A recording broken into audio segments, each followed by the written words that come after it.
What's going on, everybody? It's Matt from Night and Day Performance, back with another video, back with another build. This beautiful 2015 Dodge Challenger Hellcat, known as Baby Demon by its owner, has come in because it had an issue with the transmission slipping. Transmission slipping ended up turning into a new transmission in this Hellcat that makes right around 800 horsepower to the wheels right now. Basically, the tuner who had it before did not do torque management tuning, and it looks like that's most likely the reason why this transmission is no longer working like it should be. Alright, so while I've chosen the perfect time to pause the video where it looks like I'm digging in my nose, I'm going to tell you at home a little bit about torque management and kind of what it does. I'm not going to use the technical terms and get in depth because I want to give you guys that don't really understand those terminologies the ability to understand what I'm talking about. Torque management is, to say the least, imagine when you're driving a manual car and you press the clutch in. What is the normal thing that you do? You let off the gas, press the clutch in, and shift gears. Well, imagine not tuning torque management being, instead of doing that, you're fully flooring the vehicle, full-fledged, all power, and instead of pushing the clutch in, you're slamming the gears in between each gear, shifting crazily. That's kind of what torque management does. Basically, it takes your 800 horsepower car, whatever, and it takes the torque that's being inputted from the engine and it dials it back for a super quick moment in time so that the gear can shift smoothly, engage, and go right back to where it is. It happens so fast that most humans can't even tell that it happened, but it's something that's required when you're tuning in these transmissions. So basically, this transmission had no clutch, to say the least, if it was a manual car, and someone was just slamming it into gear. That's what caused this problem. Let's get back into the video. What we're doing is we're pulling the trans, but then he also wanted to do a full build on it. So we're doing FRP 6.2 liter drop-in pistons and rods, the brand new forged pistons and rods. We're doing an FRP cam kit, the Titan 2 cam, which is going to make great power. It's going to sound good, and it's going to assist us in making the power level that we're going for. We're getting the supercharger pulled off. We're getting it fully ported and polished, fully rebuilt. So basically, he's getting a full engine rebuild, a full transmission rebuild, and everything will be capable of a lot of power. Our goal for this build here is 1,000 to the wheels. We're going to be running it on E85 with the TAP Performance fuel kit as well as the FIC 1656 cc injectors. I'm sorry, FIC 1650 cc injectors, along with all the other supporting modifications that we're going to need to do to get this vehicle running the way it should be. Stay tuned for the video. What I'm going to do now is I'm going to get the vehicle up in the air. I'm going to go ahead and get the engine ready to be pulled out. I'm going to drop the entire front cradle. That's how I do my builds. Some people do it differently. So I'll get all the fluids drained out. I'll get the cradle dropped down, get the transmission disconnected, sent off to simple. I'll get the engine pulled out, get the engine disassembled. Once we get it disassembled, we're sending the block to the machine shop, get everything double checked, get it get it honed, get it cleaned, and get it ready for us to install all of our new parts in. So if you haven't already, subscribe to the channel for me. I appreciate the support. Like the videos. Check out the rest of the videos on our channel. We have a wide variety of them. We have this build going. We have the Chrysler 300 back there that's going for the City Boys, Internet City. We have this over here, Black Betty, that's going on right now. We're finishing up the D150 that's over there in the corner. And then we have the Ram TRX behind me as well. So we got a busy schedule for a while. We're going to get this stuff rolling.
I'm doing is I'm draining the oil out of the engine, getting it ready to get pulled out, just because it's easier and less likely to have a mess going everywhere.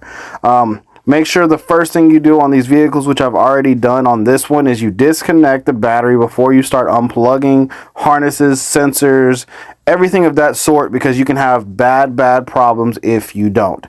After you get that done, as you can see here, if you're not familiar and you've never ripped an engine out of a car, what you're going to do is focus on the engine itself.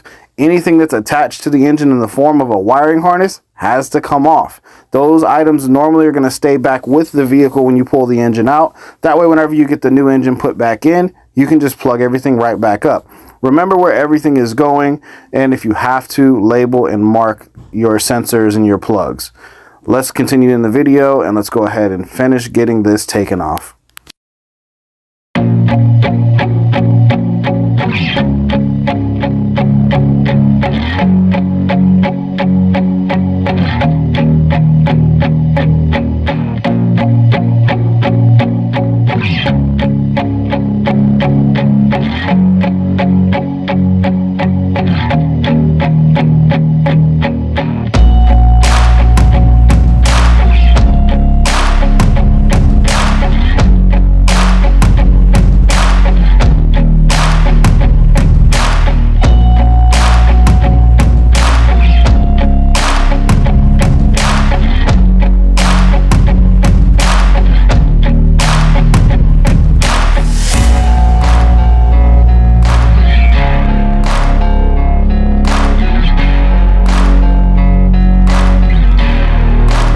As you can see here, we're doing something that will help you guys out if you're doing this at home. Grab you a shop vac whenever you're draining these systems. Suck all the coolant out of the system, out of the motor, out of the radiator, out of the reservoir. It helps you from making a really big mess whenever you're working on these vehicles. We've done it for years. Yes, there are big evacuation tanks you can use, but this is just something that we have done. Just a little friendly little tip for something you guys can do whenever you're working on your car.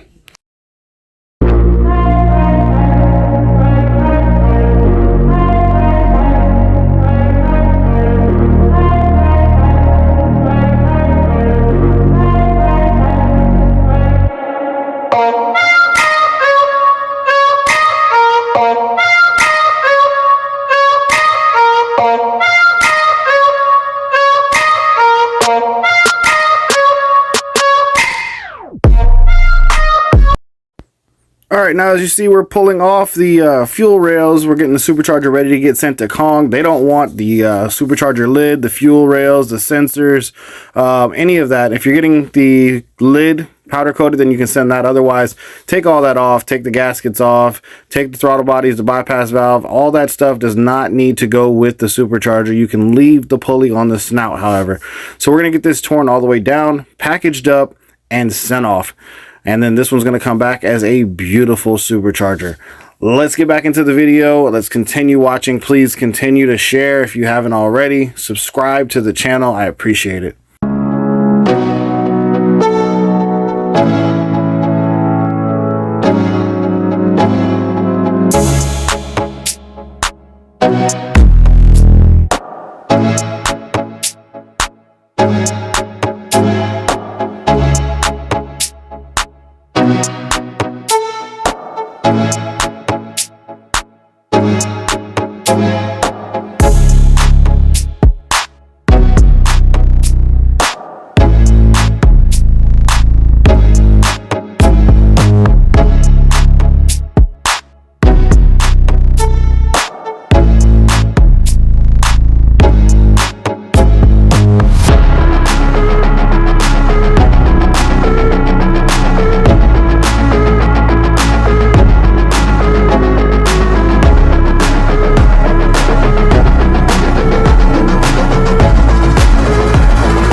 For those that want to know why there's a crazy man with a sawzall on this exhaust, it's because most of this front section is welded on this car. He had a cat delete, and our shop wants to make sure that everything is done correctly as far as our EPA laws and local ordinances. So we're going to go ahead and get a set of high flow cats installed anyways. So the easiest way to get this exhaust down is to just cut it right where I'm going to weld anyways. So I'm going to cut that, get that pulled down. Aaron from City Boys is in the back, and there's my wife. They're coming to check on me, see how things are going. And now we're going to go ahead and start getting everything around the transmission loose and get everything ready for the transmission to come down. At this point, normally I would drop the entire cradle and the transmission, but once I realized and remembered, of course, that I'm sending the transmission off separately from the motor and all, I went ahead and just pulled it this way because I just felt like doing that. Whichever way you do it, it is up to you. But for me, I wanted to pull this transmission off separately because I was in a time crunch and wanted to go ahead and get the transmission sent off first to Sipple. But if you want to see how we got to this point, stay tuned to the video, and very shortly I'm going to show you what caused the issue, and I'm going to drain the fluids out of the transmission so we can see what's inside of it.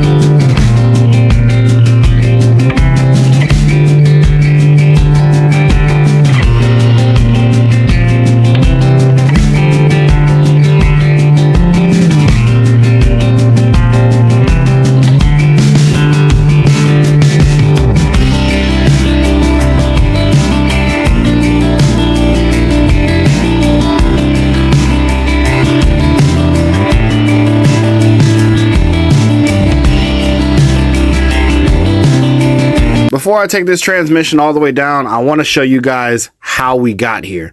So let's see what we found in the transmission when we drained the fluid.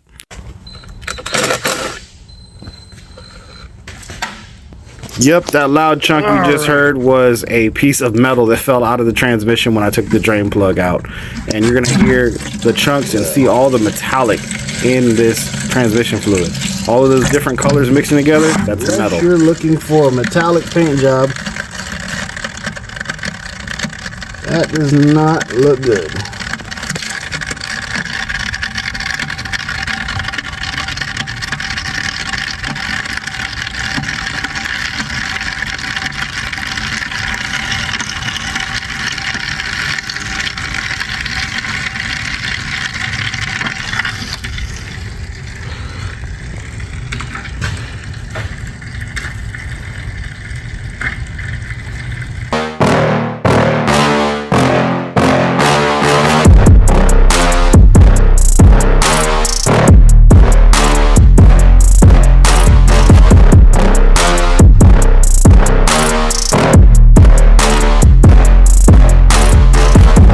So now what I'm going to do is I'm going to get the motor pulled out. Normally I would drop the entire cradle.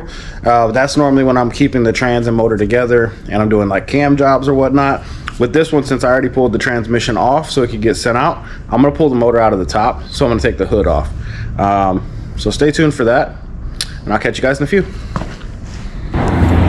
Alrighty, so now we're going to go ahead and get into this build. We're going to go ahead and start getting everything loosened from the bottom side of the motor. If you've ever taken a Hellcat apart, you know that it can be a little bit difficult to get to some of the spaces because they've crammed the largest engine that they pretty much create, with the heads and supercharger included, into this same engine bay that you can fit a 3.6 liter V6 engine into. So the engine bay is big, but you know it is getting tight in there. So once we get all the wires and everything off, we're going to go ahead and get this engine pulled out of the top of this beautiful Dodge Challenger known as Baby Demon. It won't be a baby when we're done with it though.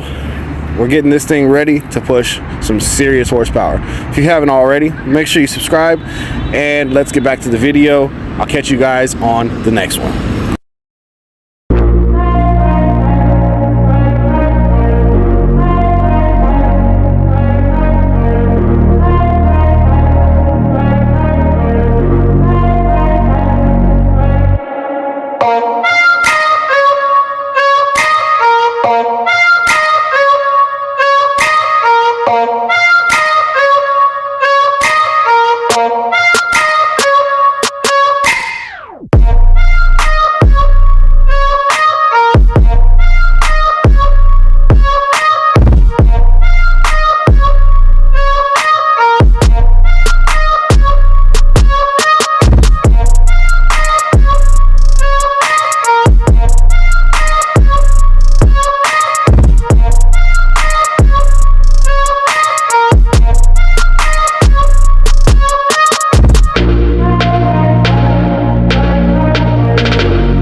Going to do a quick one on this one, and we are going to unbox the FRP 6.2 liter Hellcat drop-in pistons and rods to show you what you get when you order these kits from FRP.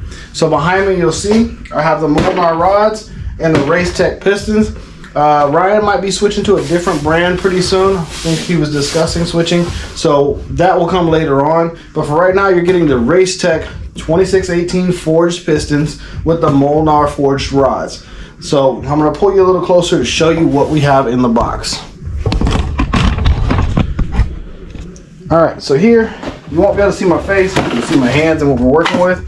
You open your box, you're going to have 8 rods. They have a coating on them to keep them from having any rust issues, the 6.200. And you have your ARP rod bolts that come with them. No bearings are going to come with these rods, so you will have to purchase those separately, which FRP as well as our business has as well. Here you'll have your Racetech pistons, you'll have your instructions, the locks are inside as well, and you'll have your Racetech piston rings, which these are file fit. You're going to have in this box your wrist pins, as you can see there. And then we're going to have our beautiful pistons. The 6.2 liter pistons are simply that, beautiful. As you see there, they have a little bit of a dish. They have the recesses for the valves that are already cut in. And as you can see, that upper portion is thick for that top ringland. That's what helps you be able to put a lot of boost to them. So if you see here, they're engraved FRP, and the FRP, and I have the Hellcat and the part number on them. So these pistons here, if you're wanting to go fast, I highly recommend their drop-in pistons and rods. These are capable of 1200 horsepower with supporting modifications. But like I said, if this is something you're looking to do, give us a shout, hit us in the comments, go ahead and shoot us a message. 713-344-2191. We are a dealer for FRP. You can buy them directly from them. You can buy them from us. Our website, www.nightandayperformance.com. We're launching our new store pretty soon here, and we'll have all of these on our store as well. Most of these are shipped pretty quickly to you. So if you have any other questions, feel free to leave them for us. But these are the same pistons that we're running in the Durango, as well as like 15 to 20 other cars that we've built in the last year. They're all running these FRP drop-in pistons and rods, which feature the Racetech pistons, the Molnar rods. They're strong. They're very nice quality. They hold up to the power well. Behind me here, you'll see I have the engine block that just got back from the machine shop from Westside Performance. They went ahead and got it torque plate honed for us. As well as they went ahead and cleaned it up, put new cam bearings in it, and checked a few of the little clearances to make sure everything's good. So now at this point, what I'm going to do is I'm going to go ahead and start file fitting the rings. No need to show you how to do that, because I'm going to assemble the pistons and rods, file fit the rings. If you have not seen that video on how I install that, I will leave the link to it in the description, so you can go see how to install pistons and rods, how to assemble them, how to file fit the rings. I'm not going to bore you with that video again, But we're going to go ahead and get these rings file fitted, get the pistons and rods assembled, and then we'll come back and we'll start getting the engine put together. If you haven't done so already, make sure you subscribe to the video for us, subscribe to the channel, and let's get into building this beautiful motor. And before we get into the build, right now I'm going to show you what it looks like after it leaves the machine shop.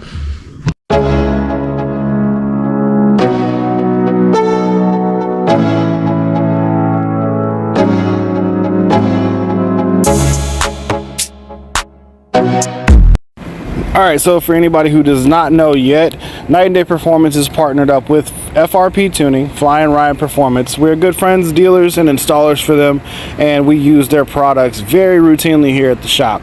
Here you see me installing their 6.2 Hellcat pistons on the rods that they have for their drop-in kit. These rods come from Race Tech currently, which are 2618 forged pistons with a set of forged Molnar rods.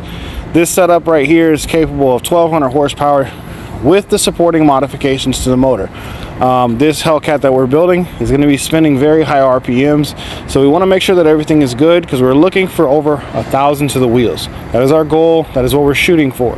So in doing so, we want to make sure we do things proper. Yes, we could spin the stock supercharger fast enough with the blower to make 1,000 horsepower with, you know, E85 and other things, but at the end of the day we wanted to make sure there was no failures. Come to find out, he had a ringland failure already on one of his pistons from the 800 horsepower he was already pushing. So we're going to get rid of that now, and we're going to go ahead and put some good forged pistons and rods in from our boys over at FRP Tuning. Stay tuned to the rest of the video. Alright, so as you guys saw from right here, all of our pistons are now fully assembled. As far as that goes, we still have to get the rings file fitted to each one of the cylinders. But what we're going to do now is we're going to go ahead and get the crank ready to go into the vehicle. As you see here, we went ahead and cleaned it. We blew out all of our holes for our oil galleys and everything. Made sure everything's clear of any fluids or liquids that could be in there. Over here we have ARP main studs. So higher horsepower cars, we normally put ARP main studs. So we're going to go ahead and get the ARP main studs installed, get our bearings installed, check our clearances one last time, even though we've already checked them again. I checked them several different ways. I do measurements. I use plastic gauge. I check several different ways to make sure that everything's coming out around the same. Once I get the crank back installed, I'll go ahead and start getting the rings file fitted, get the pistons installed into the short block, and then we'll continue on from there. So let's go ahead and get in to putting the crank back in the vehicle.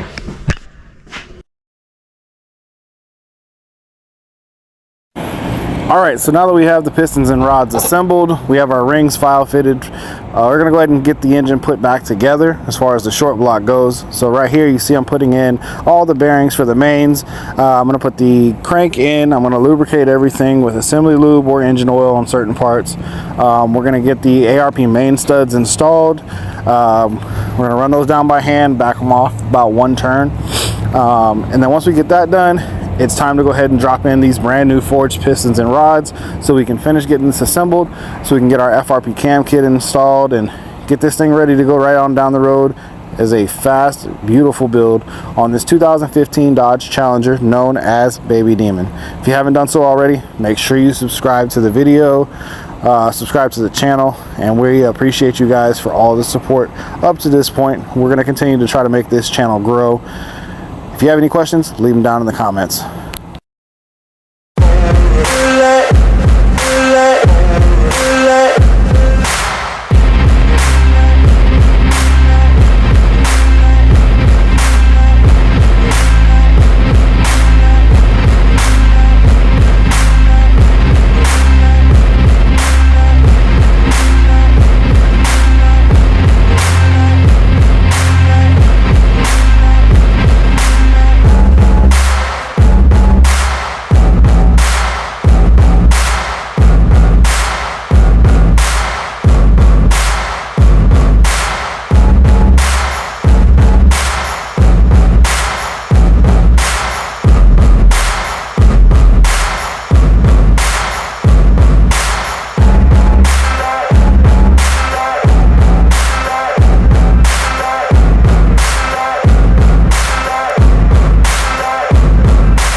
as you can see, this motor is the same one you just saw in the previous video.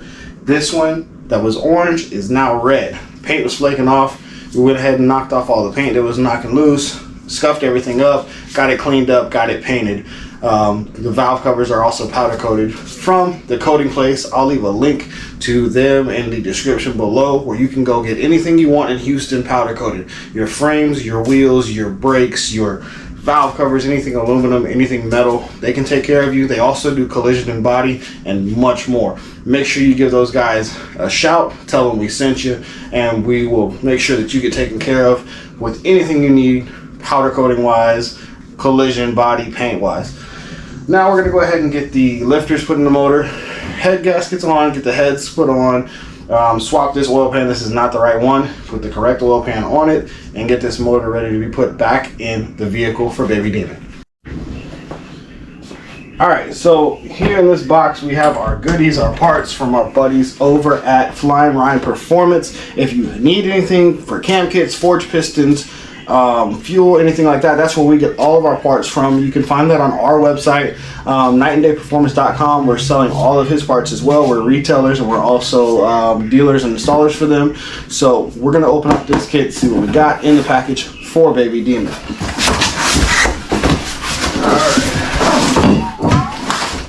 So in the package you get your gaskets. So this is our timing cover gasket. It comes with everything we need to go ahead and get the front end back together.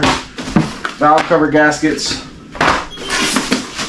OEM head gaskets for our Hellcat. And of course, this is your checklist of everything that they have put in the kit for you. As you can see here, it's a 2011 to 2023 6.2 cam kit. We are doing the Titan 2 cam from FRP in this build. We have our OEM header manifold gaskets, or shorties, long things they're going to use. Push rods, phaser tool. We have our OEM lifters from Dodge themselves, not Chinese overseas made. As you can see there, they are sealed, stamped, Mopar part numbers. This is all you should use in your Heavys. 6.2 cam kit also comes with new gaskets for the supercharger, because you have to pull those off, pull the heads off. Water pump gasket. Bubble wrap that used to be around something that's no longer around it. Pretty sure it was around these. Cam bolt, as well as your crank bolt. Head bolts.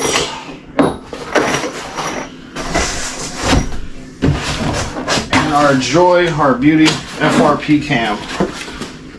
This is the Titan 2 cam kit.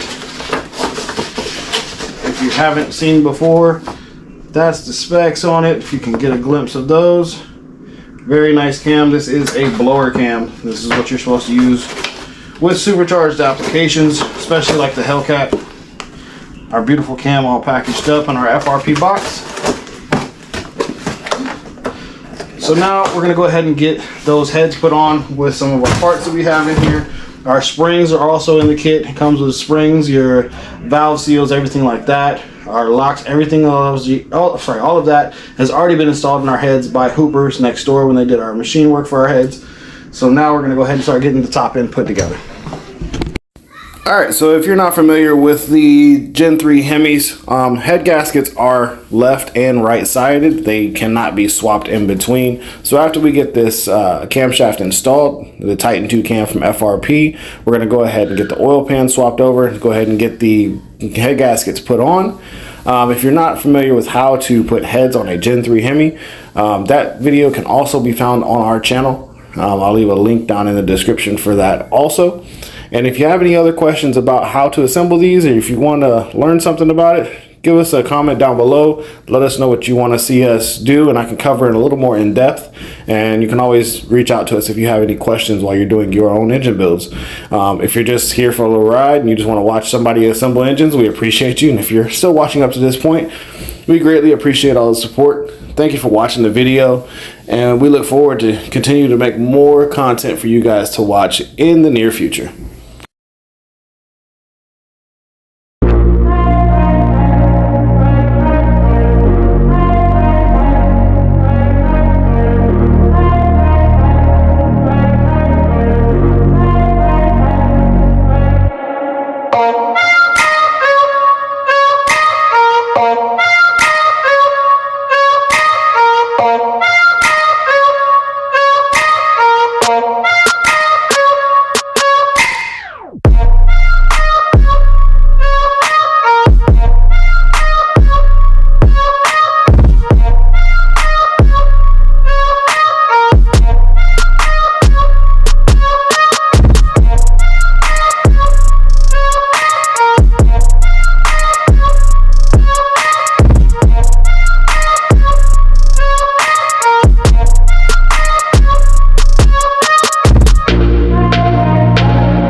Alrighty everybody, so today is the day. Baby Demon's engine is going back in the car. We're gonna get this brand new simple speed and performance transmission buttoned up to it, and after we get that done, it's all fun from there. We've now installed the brand new FRP pistons and rods, the Titan 2 cam kit. It has now FIC 1650cc injectors. We're installing the the top performance double pump system in it, which is the 1.5 from Rig Tap. Once we get all this done, this thing's gonna be making some serious power. So what we're gonna do now is we're gonna go ahead and go inside of the building. Let's see what this engine looks like before we get it in the car. Let's go.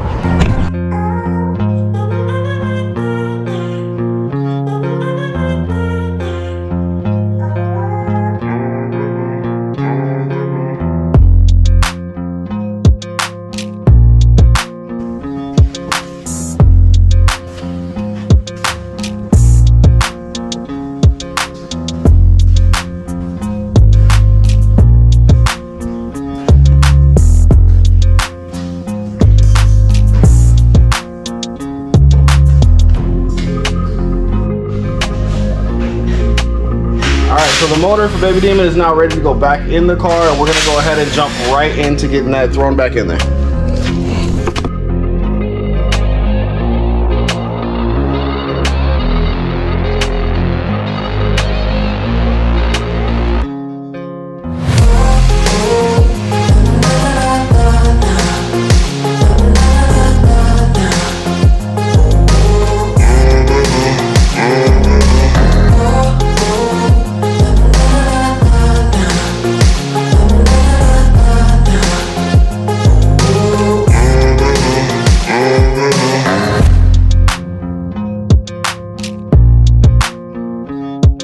No matter how many times you put engines in and out of vehicles, this is so nerve-wracking when you have an engine that weighs several hundred pounds hovering over these newer vehicles that are pretty much just plastic components. One slip up can break the front bumper, the front radiator support, the radiators, the fans. You can break so much stuff and cost yourself so much money. But that's why it's always very important just to be careful, use your safety precautions. As you see in the background, our other guy, night and day, Tristan, is over in the back working on Black Betty, getting Black Betty situated so they can get ready to go back together so that we can get that one back on the road as well. That one is another car that's supporting FRP rods and pistons. It's a high compression car, 6.4 392 base. And quite frankly, it should make almost the same power as a stock Hellcat. So stay tuned to the channel for that one. If you haven't done so already, make sure you subscribe to the channel. Show us the support. We appreciate it. Share it with your friends. Let us just grow this channel together. And if you want to see anything else, just stay tuned, because you're going to probably see some crazy, wild things coming up very, very soon on the channel. The Chrysler 300 build is underway from Internet City, City Boys. That one's going to go crazy. We have their Hellcat we're working on. We got to do some more work to the Durango. But this one is all about Baby Demon. Baby Demon is supporting all of the needs to make over 1,000 horsepower to the wheels. And we're just going to see how far we can push this car efficiently and how close we can get to the customer's goal of 1,000 to the wheels. After these series is done, you will see the dyno numbers released. We've had a lot of people asking questions, asking where the dyno numbers are, what it's going to make, how much power it made, because as some of you know, these videos do get released later on. So some of the videos have already been leaked of the dyno of Baby Demon and of Baby Demon running. So put in the comments how much power you think this forged 6.2 liter Hellcat is gonna make. Like I said, it has a ported blower, it has a ported snout, it has a 108mm throttle body, it has custom cam from FRP, the Titan 2 cam, pretty much everything supporting it. It has a simple speed and performance, max effort HP 90 transmission. It has the wireless one-piece drive shaft. We're going to be putting the 2,000 horsepower chromoly axles from Drive Shaft Shop on this one, as well as the tapped performance of stage 1.5 fuel system, FIC 1650cc injectors. Leave in the comments how much power you think that this thing's going to make. Is it going to break the Demon power threshold? Of course. It's going to break that without a problem. Is it going to break the exorcist threshold of the Camaro built by Hennessy Performance? I think so. If you guys like the video, make sure you're hitting that thumbs up, the like button, subscribe. Let's get back to the video.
Alright, so behind me, as you saw, we got the engine installed in Baby Demon. We went ahead and got the wiring harness fixed. We had a small issue. One of the coil pack plugs was not clipping on. It looks like the plastic on it had wore out.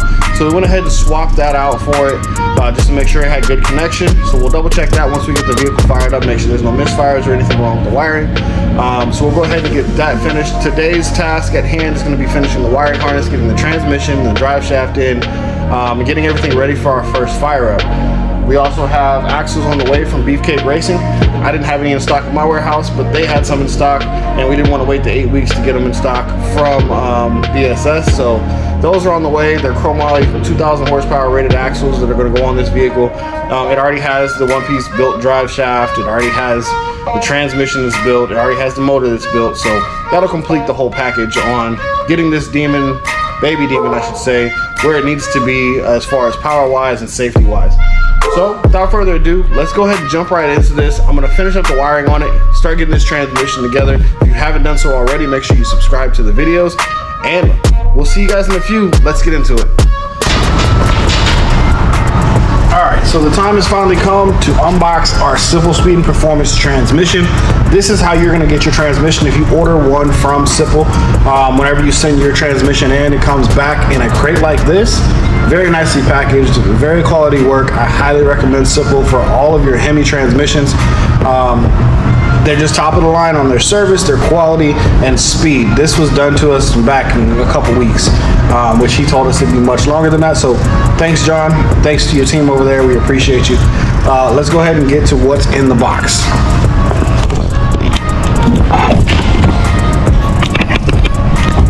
All right, so these tabs here are normally bent over. I already bent those up,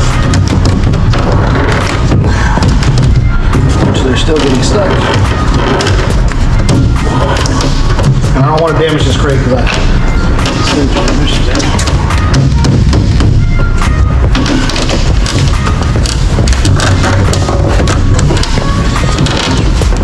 Work your way around it.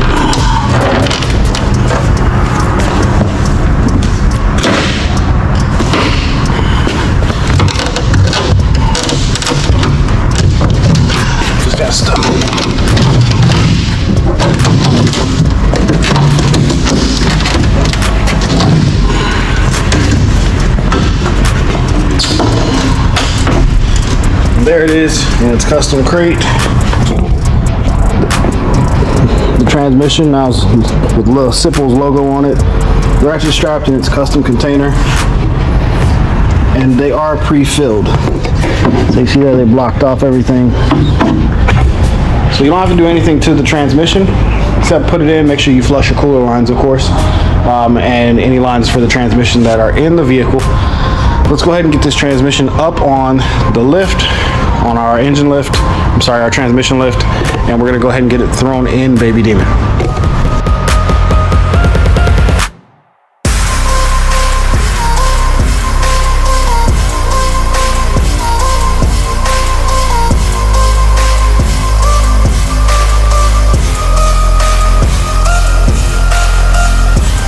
For those of you who have not seen the videos, please go check the channel. If you've not seen why Baby Demon actually came to the shop, this car came in with a transmission problem. He said he was driving and randomly he lost his gearing, could not shift, the car didn't want to go anywhere. We got it in, got it diagnosed. The pan was full of metal. It had chunks of metal. The trans was destroyed. This trans we got done by Simple Speed and Performance out of North Carolina. They do all of our transmissions for our Hemi platforms, and they do it very quickly, very efficiently, and they're very, very good at what they're doing. This same transmission that you see going in this car is in John Sipple's car and other cars that are making well over 4 digits. Some are making almost 1,800 for the wheels on this same exact transmission setup. So if you are looking for transmissions for your vehicles, for your Gen 3 Hemis, go on our website, www.nightanddayperformance.com. You can go on the Dodge platform. You can see the Simple Speed and Performance transmissions, as well as all of the FRP kits, the fuel kits, everything that you see us building with on the site. We do have that and we offer it. And if you don't see it on the site, make sure you leave us a message, shoot us an email, and we'll make sure we get that ordered for you, because we can get almost any part. We have over 450 manufacturers that we're dealers for, so we can actually get you taken care of no matter what you need for your newer American muscle vehicles. Let's get back to the video, guys. We're gonna go ahead and get this buttoned up so we can get on to the next segment of this video. If you're up to this point, we appreciate you for sticking it out, sticking along with us. Thank you for subscribing if you've done so already. If you haven't, hit that button, hit the bell notifications, and we'll be back shortly with another video after this one.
What's up, everybody? We're working on Baby Demon, getting it ready so they can go to the dyno in a few days.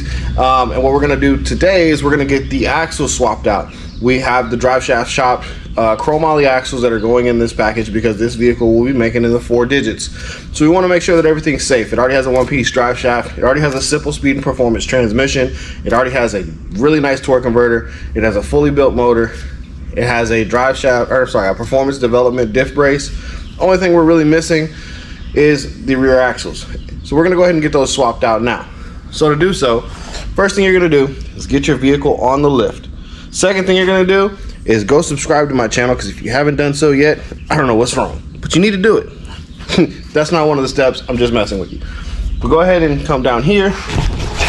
After you get your wheels off to your axle nuts, that's a 32 millimeter. So you're gonna take that off on both sides. Once I get those off, I'm gonna get it up in the air and I'm gonna show you the rest of the process.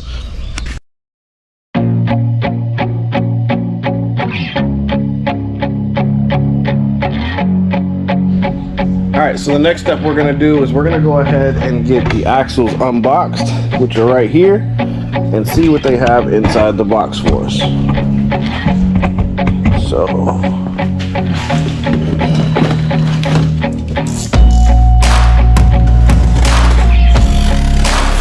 they do come separate. You can't buy them individually or as a pair.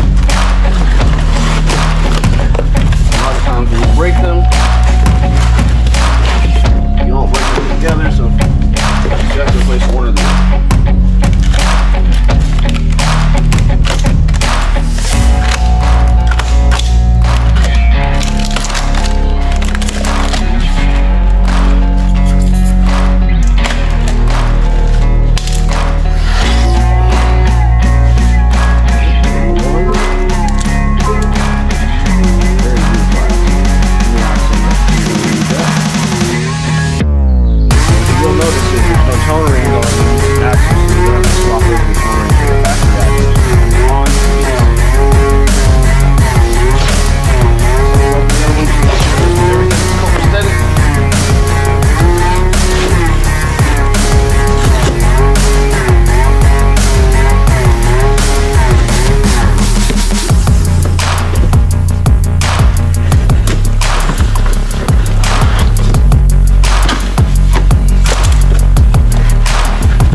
Something that would be beneficial to them.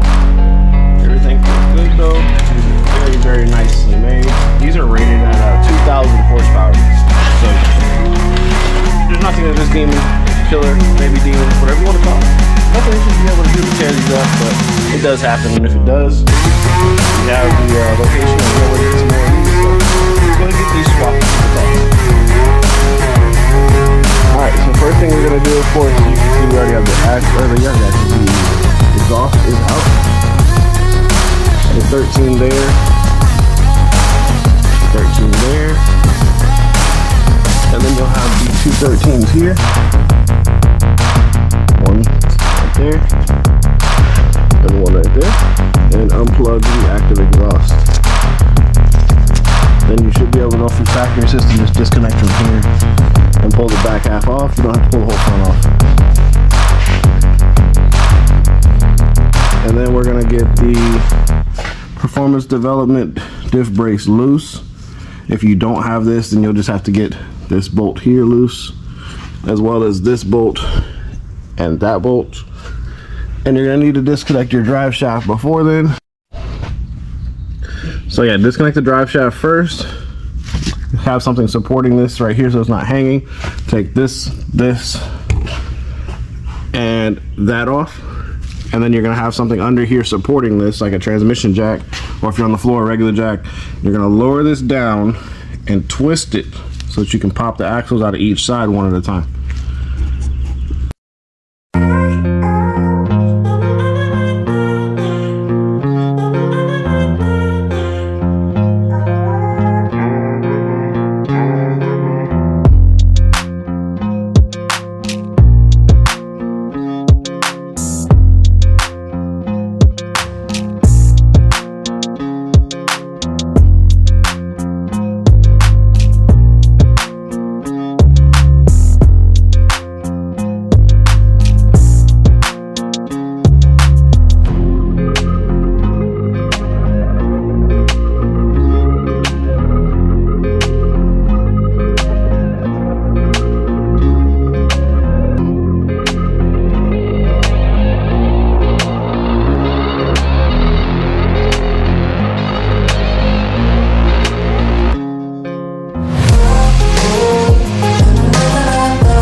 So there's one bolt that I forgot to mention, which is right there.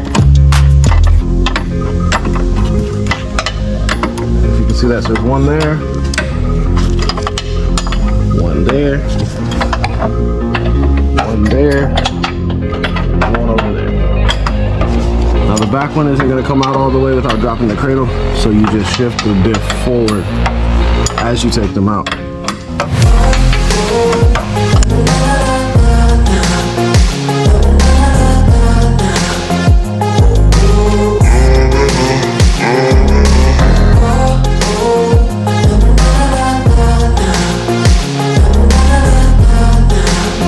So once you get those out, this is what it's going to look like. And your diff's going to hang down here. I already have the axle nut off over there. You're supposed to put pressure on the suspension, which I will if I need to. But you're going to take a small pry bar and carefully pop it out right there, and then it'll slide out the other side. Just don't drop this.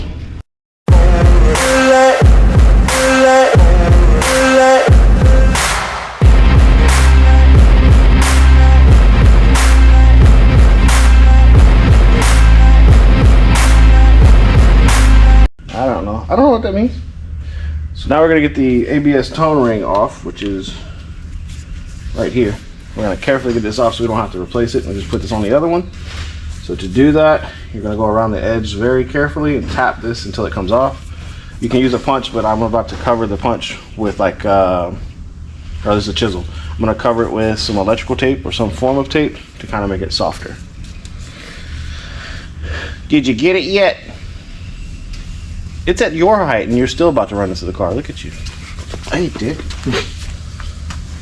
It's completely on video too, because this is That's not Richard, sir. This is not a high collapse. That's Richard. You said Dick. What? You just confused me.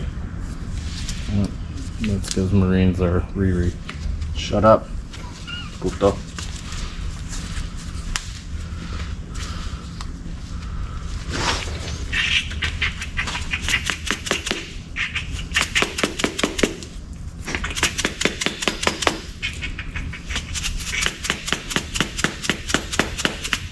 Are you a chipmunk?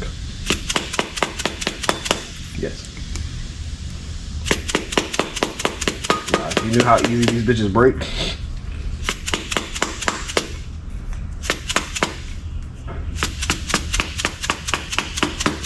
Yeah, I couldn't tell if it was flexing or actually coming off. It's coming off.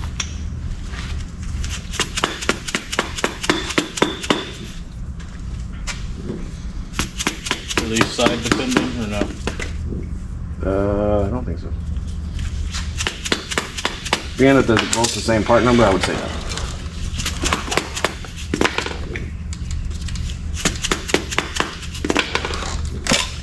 Yeah, take your time.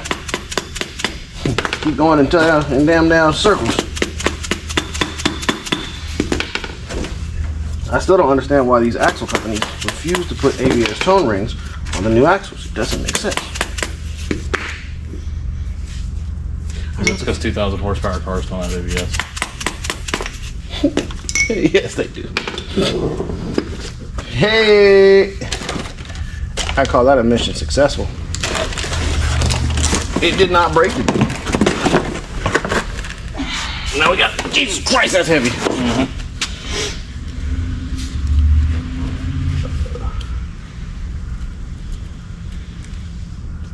Looks a little wonky.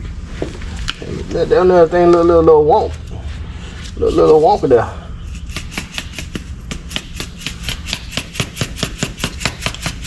I think you didn't have one of those before. I can do it without one. It's much safer.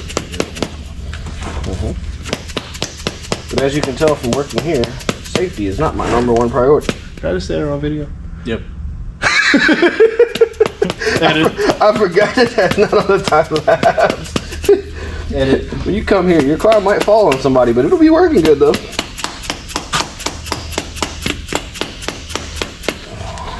Editor's note, cut that shit out.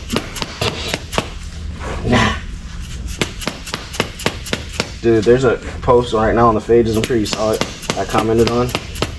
Are you on the Badass Challengers page? No. Yeah, I'm on the Scat Pack Nation page. They freaking, this guy has a Hellcat.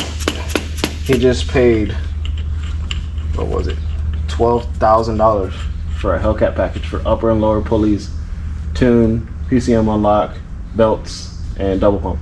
What the fuck are we doing? I was like, I'm doing something wrong. I start seeing these prices, I'm like, We're doing a whole ass motors for $12K. What the fuck? I added up all the parts that they had, and it was like 6,000, and I was like, so they're telling me that they charge $5,000 in labor to put 2 pulleys on. It's fucking crazy. Hey, y'all taking the what you pay in parts, you pay in labor a little too seriously. Maybe we should start doing that. Yeah. Can't tell if it's on all the way or not. I'm not gonna do that. Well, what you could do, you just pull off the other axle and compare. It's not the same. It's not the same. What do you mean it's not the same? It's not the same. What do you mean? The way they go on these is different than the way they go on the factory axles. Can you look at that and see if it looks flush around? My eye's still dilated. Around this edge? I guess. I can see right there. It's not. It was easier to do it when I was on down. Oh, you're talking about right there. Okay. Yeah, make sure it's This flush. side? Yeah. No, I mean hit this side. Oh, so there's a lip right there.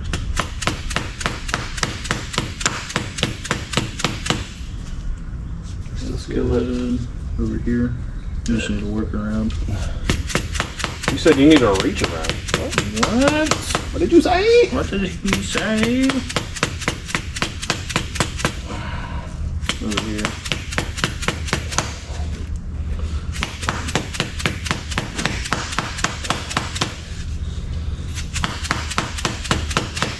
My arm's getting tired.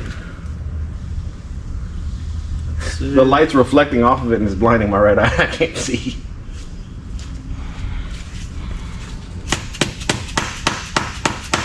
Get straight up and down though so you don't fucking roll the edge. I think it's probably good. I think that's about good. That ain't gonna get now. Yeah. Now dog, we don't put that down that thing on there. Yeah. It's still recording. Yeah, set that thing now back up now. You with Harvey? Set that down thing now back up now. They're gonna be like, man, these motherfuckers in Houston are stupid. Yeah. Oh yeah, you said put WD-40 in there. You gonna put some in there? You want me to put it in there? Yeah, put some WD-40 in there. Oh, that hacks are heavier than the other one. Yeah. Chromoly is only lighter when it's thinner. It's the chromoly. What? Come around here. See the action from the backside. That didn't sound right at all. Yeah.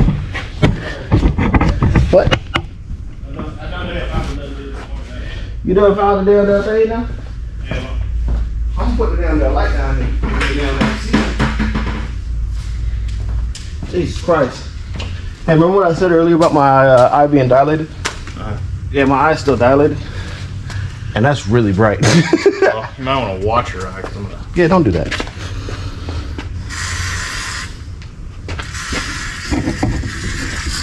What are you doing there, Tristan? Putting that WD-40 in the damn hole. Goddamn nail, lick it before you stick it. What? I'm talking about the axle. Jesus Christ. That's where the axle is? No. The axle is fine. So we're gonna put the old axle back in, right? Mm-hmm. Without the ABS ring. Without the ABS ring. I mean, we had to put one in one time for a dyno because we forgot to put the ABS we forgot to order ABS rings because the other ones were broke. Jesus Christ! Yeah, there's a diff there. Yeah. You ain't even fucking close. Hold on. I can't find the hole. Oh, there it goes. Oh yeah. Hold on. Ow, that's my finger. Push it.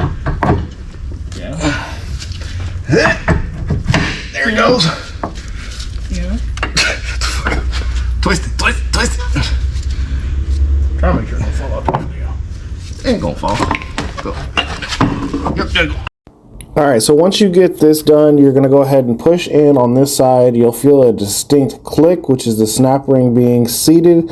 Once that is seated, you can go ahead and do the opposite side the same way. Swap over your tone ring, get your axle swapped over, get your the hub nuts, the axle nuts, whatever you want to call them. The torque spec on those is 157 foot-pounds of torque, so you might want to have somebody hold the brakes while you're doing this. That way you're not putting extra strain on the transmission.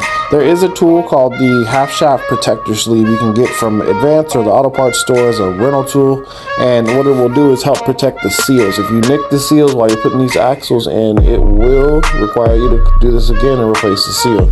The seals are very brittle, so be very cautious when you're doing that. And if you have any other questions, please let us know. I'm going to list the torque specs that you're going to need here now.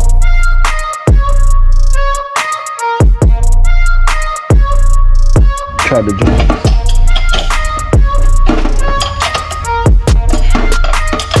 Anything else you need a lineup person for? Some of these. Yeah. Put this border. That's good. But, yeah, sorry.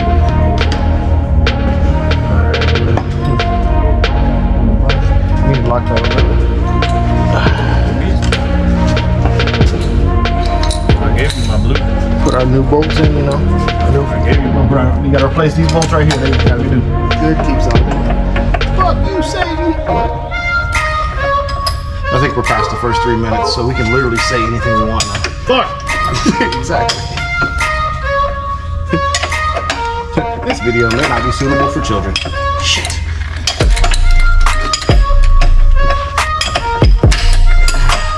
What am I doing? You can get over there. What? Oh, yeah. Bolt.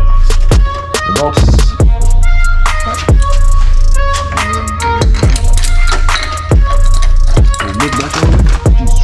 Huh? Are you going to keep tightening them? Yep. Okay. This Lamborghini Countach. How long this actually is? Not 2 hours. An hour?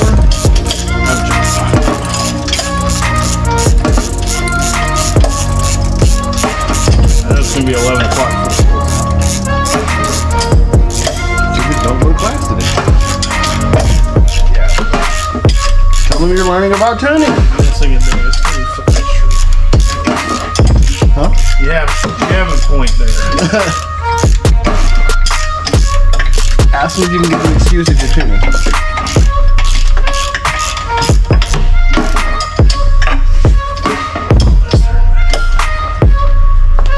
Today's video is focused on the fuel system for the Dodge Challenger and Charger Hellcats. This is something that we want to upgrade most of the time when we're doing boost, as far as adding more boost, if we're putting larger fuel injectors, running E85. While the factory Hellcat fuel system is a very, very efficient fuel system that works very well, sometimes you have to get to a point where you have to upgrade it. But the good thing about these is you don't have to do necessarily a full return style system just to push those 4-digit numbers that you're looking for on ethanol. When I say ethanol, I'm meaning E85. To do that, you need a kit. You can get one from 4 Innovations, or you can use Tap Performance. I'll leave a link down in the description of where you can purchase these exact systems on our website, www.nightanddayperformance.com. We sell these systems and they work great. These systems are a lot better for your DIY type deal, because basically what Tap did is they took the 4 Innovations kit that you would normally get and they made it more user friendly.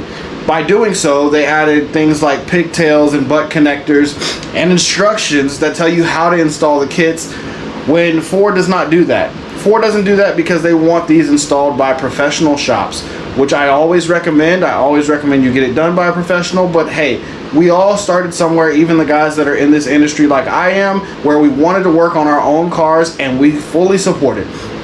Tap Performance has made something that is basically plug and play, and he has full instructions on how to install your new fuel system in your vehicle, and he even goes to the depth of putting pictures on the instructions for those of us that want to see it. So what is this behind me? It's the stage 1.5 fuel system from Tap Performance. It's the double hat system. So your factory Hellcat fuel system has twin 285 pumps, which are pumping out what are supposed to be 525 liters per hour. That is the free flow rate. At 40 psi, they're actually only pumping out around 470 liters per hour. So there's a big difference there. With the 4 innovation systems that you get, especially with this one from Tap, you get twin 295 pumps that at 40 psi will pump out 525 liters per hour. So you're getting a better flow, a better volume for your fuel system that can get up to the front of your motor. The great thing about these kits between 4 and Tap Performance is if you want to go even further and push your car to the limits, it's very easy to do so because you can upgrade these kits. You can go from a dual pump to a dual pump return system to a triple pump return system. Whatever your needs are, they are upgradable, and Rick Taft and his team will help you do that. If you want us to help you, we can also do that as well, and we can get you the kit that you need sent right to your door. So what I'm going to do now is I'm going to go behind me and I'm going to show you what you can expect out of the Tap Performance kit when you order it from us, or if you order it directly from Rick Tap, right out of the box, and show you what you have in here. Let's go ahead and zoom in behind me to our kit and get it unboxed. Alright, so here we have our kit from Tap Performance. When you open it up, it's going to look just like this. You're going to have your bubble wrap. Everything's going to be wrapped up nicely. You're going to have a beautiful wiring harness here that has plug and play connectors, so you don't have to do any of the guesswork and try to figure out how to wire all these together. As you can see here, some of these are on the 4 systems, but a lot of them are not. You get a brand new fuel pump control module with Chrysler part numbers on them. This is not some Chinese knockoff. This is a Mopar part. So you're paying for quality. And of course you'll get what Rick Tap sends, which are instructions for how to do the install. But he tells you to reference his site because he does update his kits. He does want to make sure you have the most updated information. So he goes ahead and sends you what you need on the website. So on the link there, you can actually find what you need. Underneath all of our wrap here, we're going to have very nice package. This is not drugs, but it could be drugs to some people like us who are addicted to octane and going fast. This here is your fuel pump. I didn't bring a knife, so I'll rip it open and make it look all crazy. So let's see. Carefully.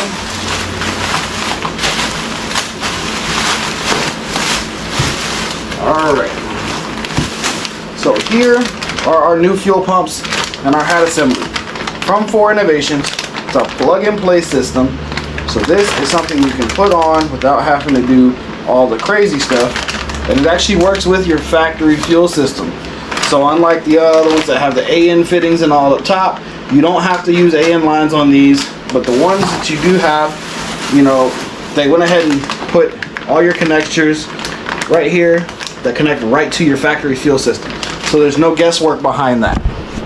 What you're also going to see here, if you look at the top, I'm not sure if the camera can pick this up, you'll see what's feed and return, what looks like the return system. It's because, like I said, these are fully upgradable. You can change this out, you can add a triple pump setup instead of the double pump. You can do a return style system on the same setup without buying everything all over again. So there's nothing wrong with throwing this in your car now and upgrading it later on down the line. So that's basically what you get. It's a very simple kit. If you've ever installed anything from 4 Innovations before, you'll see you'll get very similar products. The problem is it's very, very hard to know how to install them unless you know how to do it already. They don't send you instructions, and if you look on their site or if you call them, they're going to tell you that you need to contact somebody that's an authorized installer for them, or somebody that has experience with fuel systems. That's because they want to make sure that it's done right, because you are messing with fuel. I do strongly encourage you guys to do your research, and if you decide to take this task on by yourself, be very, very, very, very careful. This is a fuel system that you're working with. Losing fuel pressure can damage the motor. If you have a line that comes off somewhere, you can have a fuel leak. When you're putting these seals on, make sure everything's sealed. You have to make sure it's done right because fuel is very dangerous. But that's enough talking about the system that we have here. It's very beautiful, very nicely packaged. What we're going to do now is we're going to go over to our car that we're building. It's known as Baby Demon. You might have seen in the other videos that we did, we just built a brand new engine for it.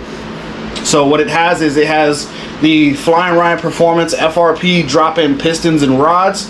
It has a FRP Titan 2 cam kit with all of the upper end upgraded. So you got new valve springs, you got new gaskets, you got new push rods, everything you need for the cam kit. It's got brand new lifters, Hellcat lifters. It is a Hellcat. All it is non-MDS lifters that are OEM. So we have all of that upgraded, and if you haven't seen that video, I'll leave that link down in the description as well, as I fully assembled that motor. And we paired that with the Simple Speed and Performance transmission. This transmission is a great option for all the guys that want all the power and have all the fun and have some reassurance that you have a strong transmission that's behind you. It's not necessarily going to grenade itself whenever you go and actually hammer on the throttle. So, like I said, those are options as well. On our website, you can get the transmissions there, you can get the FRP drop-in pistons and rods there, you can get the cam kits there, you can get the fuel systems there, and we're adding new products daily. We sell for over 300 different brands. So if there's something you're looking for that you don't see on the website, feel free to just call us, shoot us a message, and we'll make sure we get back to you and get you what you need, no matter where you are in the country. And if you're not in Texas and you want your car built by the best, all you have to do is give us a call. We can help you with transportation from anywhere in the United States to bring your car right here to our shop and back to your door. You don't even have to leave your house. And for some people that say, I'm a little weary because I want to see the stuff going on with my car. I want to know what's going on. You can contact our customers in the past, and as you can see from this video and the YouTube that we've started to do now, every car that comes in here, we record, we take pictures, we send them to the customers even before we upload it on YouTube, so they get to see their build as it's progressing. They get to see what's going on with their car, and you can call us at any point during the build and say, hey, I want to see what my car looks like, all ripped apart, all put back together. At whatever stage it's in, you can call us. We'll show you exactly what's going on. We don't hide anything in the shop. And if you're ever in the area and you are in Houston and you want to get your build done, you can stop by at any point during your build, come check out your vehicle while it's on the lift, tore apart, while the engine's ripped apart. And if you want to ask questions and learn some stuff about your car and what we're doing to it, we're always open to show you that, because like I said, this shop is more geared towards being friendly with the customers and learning the build process, because you need to know your build just as much as we do. We want you to make sure that you know what you have going in your car, so you're not going to some random place that's going to throw a whole bunch of stuff in your car that you don't need, or that's going to tell you you're getting a top of the line cam kit and throwing Chinese stuff in your car, and then you have to bring it back to us later on whenever you take it from their shop because your car's not working right. Avoid the headaches, avoid the hassle, send it to Night and Day Performance, and we'll get you taken care of. But for further ado, we're going to jump over to the car. We're going to show you how to install this system right here on this channel. Let's get into it. Alright, so we're back over with the car. You're going to go ahead and pull out your harnesses that you have with the kit. This is your harness that's going to run over to your fuel pumps. This is your main harness that you're going to need in a separate bag, so it's going to come together. We're going to go ahead and open that one, sit this one off to the side.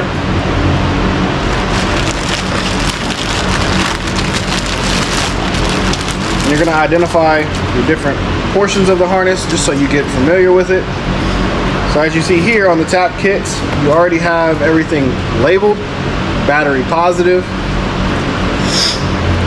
Here, this is your ground. And then you have your control portions of the harness, which are what come, this is what you're going to use on the kit to basically, for the fuel pump control modules. Now it has a Y harness that you have to make it work correctly. So first thing you're going to do is come over to the car, and you're going to want to pull out the truck mat. As you see, I've already done so. You just lift up here, slide that out of the way, and then over here in the corner, you're going to want to take this side off, because that's where the fuel pump control module actually lives. So you're going to have a little screw right here. You take off by hand. Some of them have a little pop down here at the bottom, or a screw. Some don't. You're going to have little push pins. There's one there, one there. That's going to give you access to your fuel pump control module, which is right over here. So your fuel pump control module is going to be right there, as you can see. We're gonna add a second one there, so it has two of them that are gonna be controlling the pumps. All right, so what you're gonna do now at this point, once you've located where your fuel pump control module is, you have this torn apart where you can see and get to things, is you're gonna go ahead and start getting the wiring harness installed. To do so, you're gonna need a 10mm socket, because you're gonna have to remove the positive that's on your fuse box, the PDC, or power distribution unit, or PDU, I'm sorry. We're gonna unplug the fuel pump control module, and we're gonna start getting the wiring routed up towards where the fuel pumps are under the back seat. Then I'm gonna show you guys how to get the fuel pumps out as far as the factory units and get the new ones put in. Let's go ahead and get into this, and I'll let you sit here while I do this so you can kind of see as I go along the process. All right, so we're in the truck. Your first step down here is gonna be, of course, disconnect your battery. Your negative terminal is your #1 way to do that. You can disconnect the positive too if you want, not required. It's right here. You guys don't know, this little tube right here is important on your batteries. This is a breather vent tube, which is not hooked up. I guess they got disconnected at some point. So you want to make sure you get those plugged in. Looks like this one was never plugged in. It doesn't even fit where it goes. So when you get your batteries replaced, make sure that these go back in where they're supposed to. Like that. There we go. What that does is if you have an issue with your battery, if it starts swelling or anything like that, instead of those chemicals going back up into your car, it vents it outside the car. So make sure that that's done. Down here is what you call the PDU, power distribution unit. And you're gonna see here, there's a 10mm that's on top of that we're gonna need to remove for our new harness from TAP.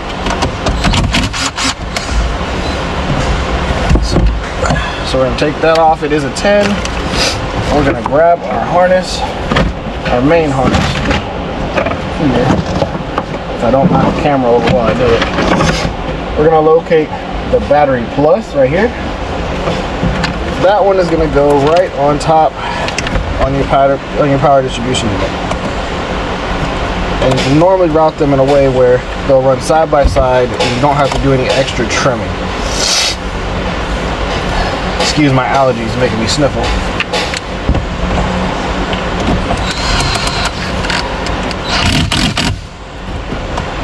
Just like that. Now we're gonna route our harness and all this goodness. I'm gonna go under here because of where I want to go with it for the neatness effect. So route all those wires underneath there. Now this here, you're gonna go to the back wall, which at this point you can go ahead and make sure this fits. So we'll stick it right on top of there. You shouldn't have to do any trimming as far as getting this to fit afterwards. Just like that, fits into your positive. Now on the back wall, you're gonna want to secure this here. So you can do it right down to there. And TAP Performance Kit also comes with the screws that you need. So this is gonna be one of the smaller screws that we're gonna use. Which I'm pretty sure, there it goes. One of the shorter ones will work. Which, yeah, so it's an 8mm. If you want to use a socket, you can use a socket.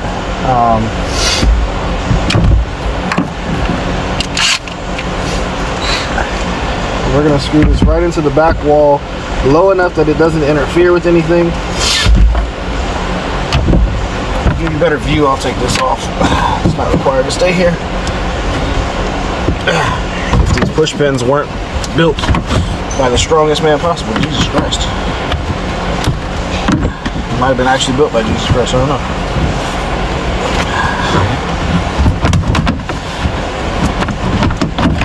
There we go. Go ahead and get that out of the way so we can see a little better in here.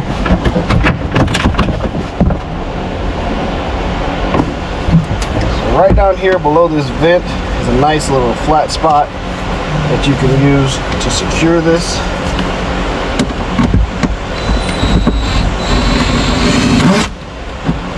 Just like that. Just secure it out of the way. And we're gonna route the rest of the harness behind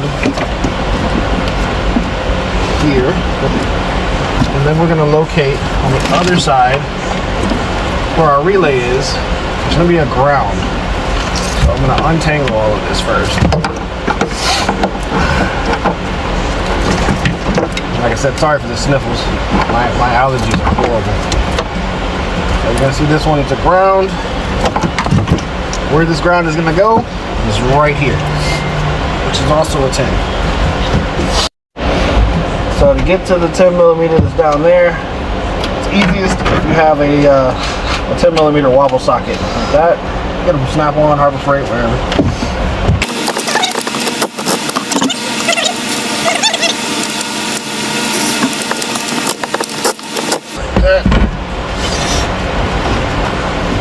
And then we'll use cable ties later on to clean all of this up.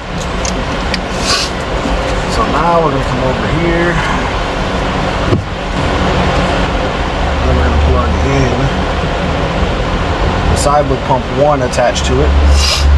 So I might set it a little wrong. So the side here is gonna plug into here, just like this.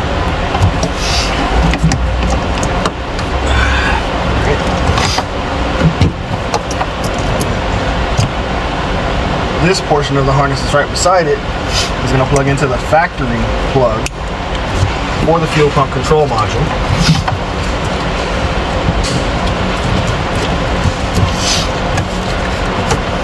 And then this portion here is going to get routed over to pump 1. And then we're going to plug up this other side after we install our new fuel pump control module. Alright, so what we're going to do now is we're going to go ahead and get our fuel pump control module mounted in the Challenger trunk. So if you can see here, over here in the corner, that is where the fuel pump control module is located. And what we're going to do is we're going to do similar to what the Hellcat Red Eye does. So we're going to take this 10 millimeter off, we're going to take the push pin off, we're going to turn it around so this faces up. And we're going to mount the other one below it facing down to utilize this space the best way possible. So,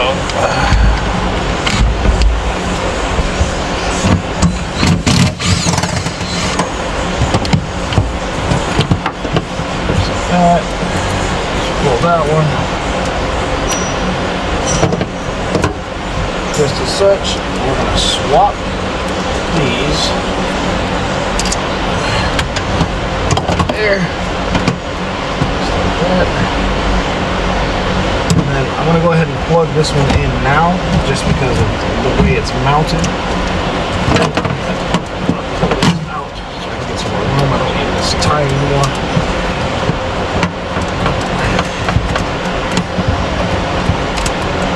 I'll pull it out in a second. So, I'm going to plug that one in. And I'm going to go ahead and put that screw back in. If you've ever seen the Red Eye trunks, this is very similar to how they're mounted. They're mounted away from each other. So just reverse that one. Just like that. Just be careful not to go too tight. Don't want to put too much tension on that plug.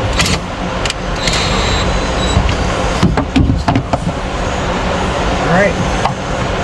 So just like that. I'm going to route this down here. Now we're going to take this fuel pump control module and we're going to mount it here. So I'm going to use the existing hole that's right here for a push pin, and then I'm going to use a self-tapper on the opposite side.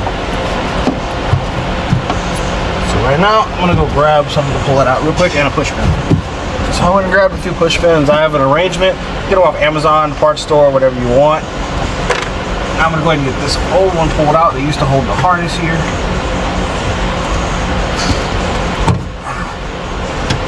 Like all the push pins in this car, they're very strong. Alright, so now I'm going to take my fuel pump control module on the right side here.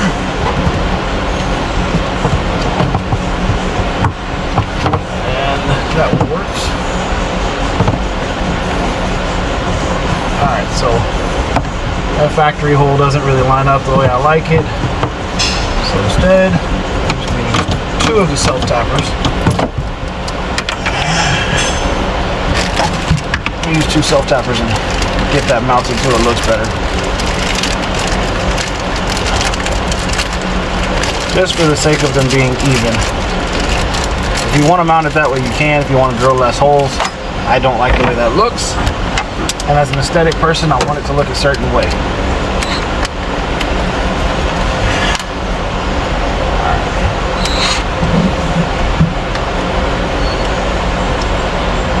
And those screws line up perfectly, so that's good. What's that hard time?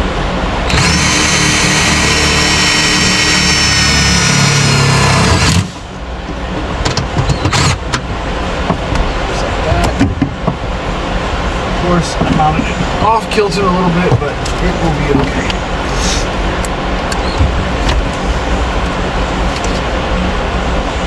And for those that say, oh, I don't want to drill holes in my car, probably shouldn't be modifying it then.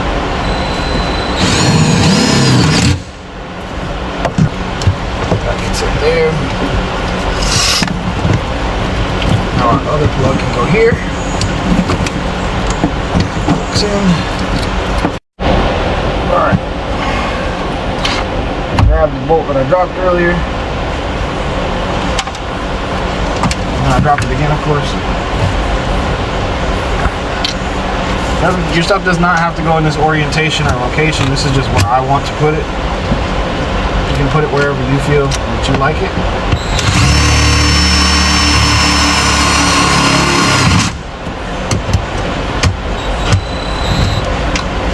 Just like that. Done. So, yes, you do have some extra wiring here.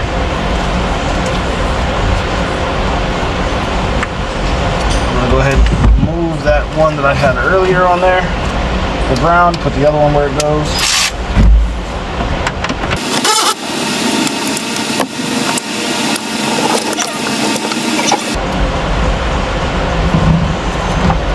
So there's 2 grounds. Not one like I originally said.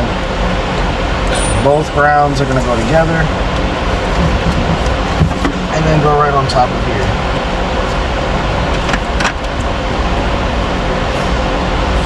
So sorry for that little mix up earlier. I installed so many of these systems that they're all slightly different.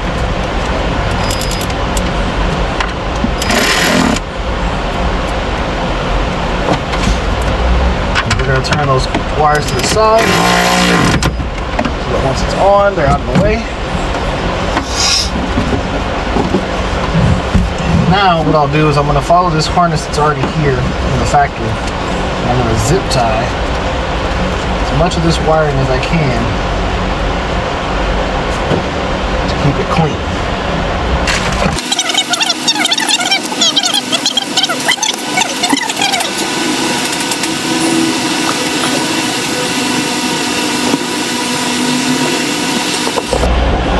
Alright, so now we've got fuel pump control modules, our relay mounted. Our wiring here is pretty much routed the way it should be. We're going to go ahead and move this here, which is our fuel pump plug.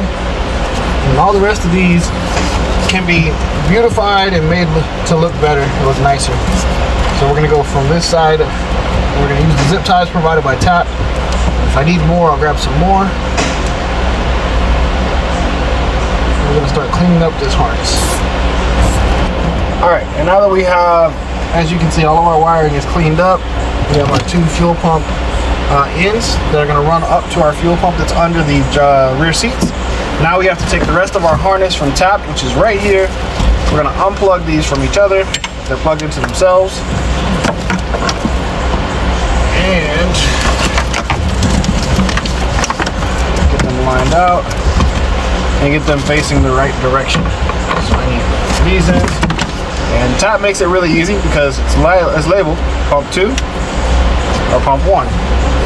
So we're going to plug pump 1 here into pump 1 there. And then pump 2, we're going to plug into pump 2. Just like that. And we're going to go ahead and do the rest of this wiring and we're gonna route it up to the front of the car. So to do that, we're just gonna go underneath all of this right here, and we're gonna run it along with our positive right here. So all of our positive and cables, we'll run it up there, and then it'll go right underneath the seat up towards the front. So now I'm gonna go ahead and get up towards the front, and I'll meet you guys up there. We're gonna go ahead and start getting the actual fuel pumps installed and get them plugged into the other end of this harness.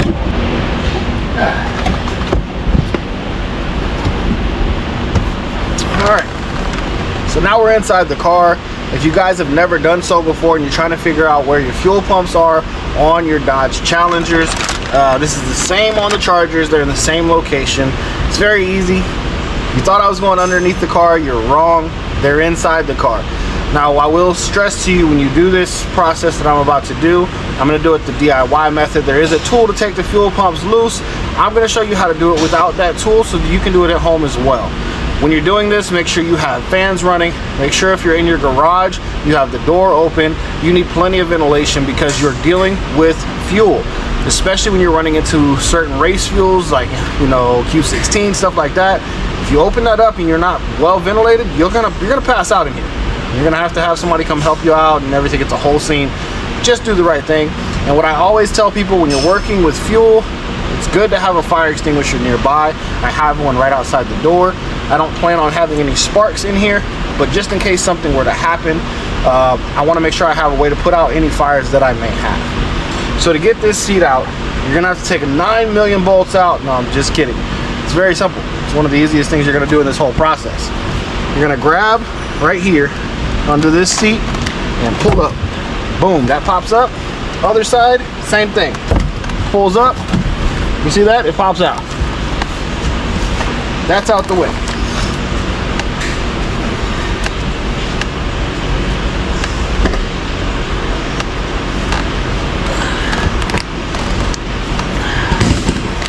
So I sat that outside the door now. Now you should be able to see here, I have this little flap. I have some sort of Olive Garden milk chocolate. It's not supposed to be. So we're gonna pull this back. Right here is where your fuel pump is located. It's on this side, on the driver's side. So you're gonna grab it, pop that loose, pop that loose, and underneath here there's a connector. I'm gonna bring you guys in so you can see where I'm working a little closer.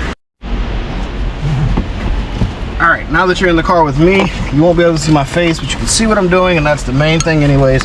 Nobody came here to see Matt's face. So you're gonna take a screwdriver, you're gonna pop this loose. As you can see, I'm going towards the passenger side. Once all of one side is hidden, push the bottom, slide that off. So here is your controller. Now we need to get this off. Now the way to get this off, we're gonna twist this and pop it loose. Now this right here, we don't need any more per se, but don't throw it away yet. You're gonna need a part of it, but we're not gonna be plugging this back in. So what you're gonna need now is a big flathead. When I say big, I'm meaning like wide right there, and a mallet. Now you're gonna see on here there's these little notches that are made for a specialty tool to lock into, and you got a big ratchet and he turns and unlocks it. A lot of people don't have that, so I'm gonna show you how to do it without that. So you see here on the farthest side, on the driver's side, you're gonna take this screwdriver and you're gonna go in one of those notches, just like this, and you're gonna hit towards the opening like that. Make sure you don't hit the tank. Okay. Now, once you, it's gonna take some force to do it.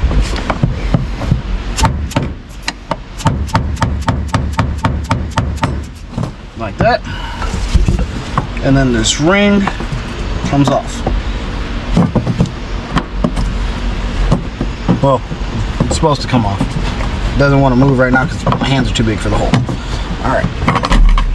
As you saw, there was force. It just popped up. So that's out of the way. Now we have our fuel system. And I know the camera can't smell it, but we have lots of fuel in here, which is not good because now we have to siphon all this fuel out because we're putting E85 in this tank, not 93. So I'm gonna slowly, carefully pop that off like that. I'm gonna unplug this.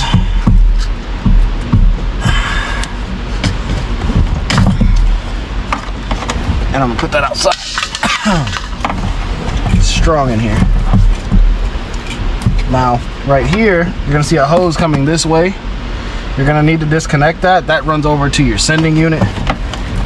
So we're gonna take that and disconnect it. Now remember this hose for later on.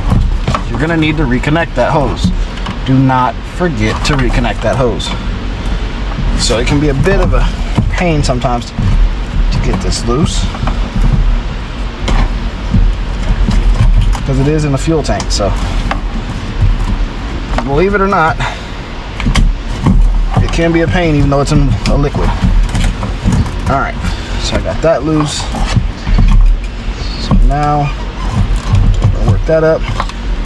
Hey, Cam, can you hand me a bucket of some sort?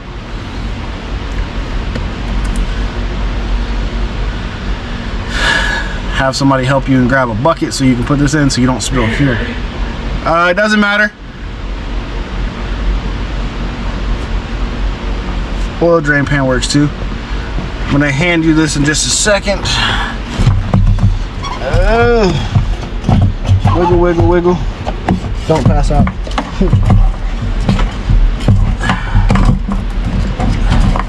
There's two hoses. There's another hose right there, a little black hose. Get that out. Now the fun part becomes of finessing it out of the hole. You're gonna need to reuse some of this, so don't just snatch it out of the hole.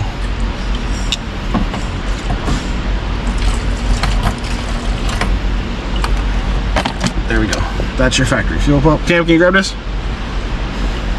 You want me to take that? Yep. Thank you, sir. All right, so now at this point we are as far as we can go with the fuel system, as far as getting everything out for the pumps. Now we have to get it ready for us to get the new pumps installed. But first I want to get this 93 octane out because we're putting E85 in. If you don't have one of these, you can grab one. It's a liquid transfer pump that you can get from Harbor Freight for about 13 bucks. It's very, very useful. It works very well, and I've used it for race fuels and all. It takes 2 D batteries, pop it in there, turn it on, pumps, I think it's 6 quarts a minute or something like that. So let's go ahead and get it pumped out. Now of course I'm pumping this into a another gas can that's right underneath the camera that you can't see, so I'm not just pumping it onto the floor. Alright, so as you can see here, I have my factory fuel pump out of the Hellcat, and like I said earlier, you're going to have to be careful with it because you need certain parts off of it. What you need is your fuel level sending unit, which tells your vehicle how much fuel you have in it. So if you ever have a car where you're driving randomly and all of a sudden it says you're on E when you're just on a full tank, usually it's something with your sending unit or the sensor, which is this number right here. This float basically goes up when it's full, it goes down when it's empty, and it just goes bad. You can replace them, or you can replace the entire fuel pump. So to do this, what we're going to do is we're going to cut in the middle of this harness that we see here so that we can reuse it if ever in the future we needed to reuse this pump. This pump is still good, and it could be an upgrade for somebody else that might want it. So we're going to save that. So we're going to cut here right in the middle of the harness, the 2 gray wires. Like that. And then you're gonna, there's a little tab here that's holding it. Push that down and slide this off. This is the piece that you need to transfer over to the 4 system to make sure you know how much fuel you still have in your vehicle after you put this new pump in. Alright, so let's get back in the car and I'm gonna show you how to put this on your hat. Alright, so we're back in the car and I have my 4 pump system. So right here you're gonna see this little metal piece. This is where you're gonna mount your sending unit as such. So basically it'll slide in there and this will now work just like the factory system did. Okay, so you're gonna have to strip these wires back, and then on the side of the 4 system you'll see here there's another set of wires that you're gonna have to do. So what I will tell you to do to make it easier, sometimes these don't really matter, but when you take this off, look at the pinout on where the on the actual new fuel, the old fuel pump is. Look at the pinout and see where each wire is and match them up with the wires that you're putting on. So on these, so match them up and see which one goes where. Hook them up there just so you do it the same way it was from the factory. No chance of having a problem, even if it doesn't matter. So to do that, like I said, we're going to take this off. We're going to mount that there. And I have Allen's here. I wasn't sure exactly what size, so I brought a couple sets because bolts are known to change sometimes. So let's see here.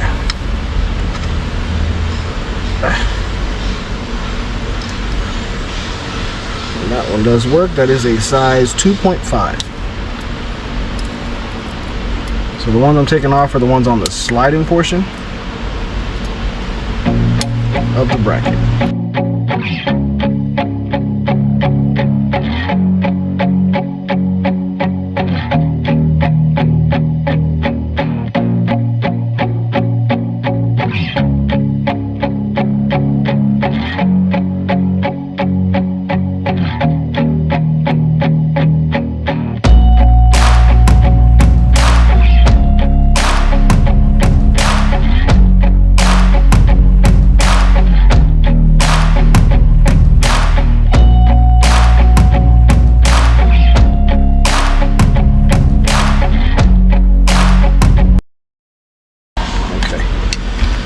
Now the next part, getting the fuel pumps in.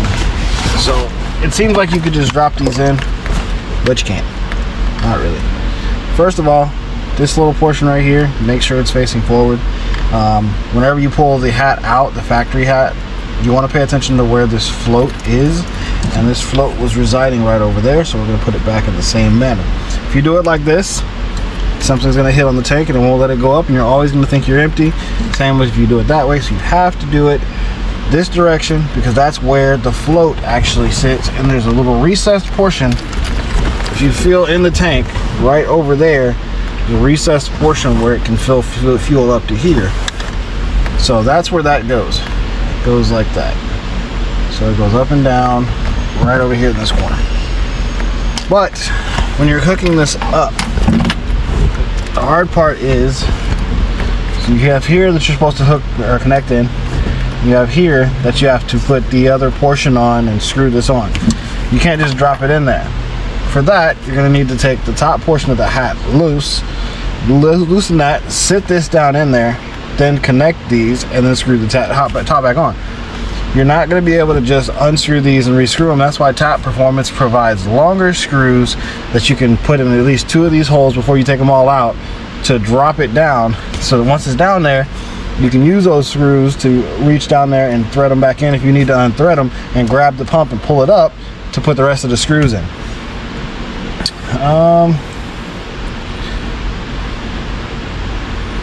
Yeah, so see right here, it just tells you instructions on top. I was just seeing what it said. So let me grab those screws real quick. Make sure you don't bend this right here, because then it'll throw your fuel levels off. You won't know how much fuel you have. Let me grab those screws real quick. In the same packaging that all those zip ties came in, and that's what they look like. So we're gonna take those.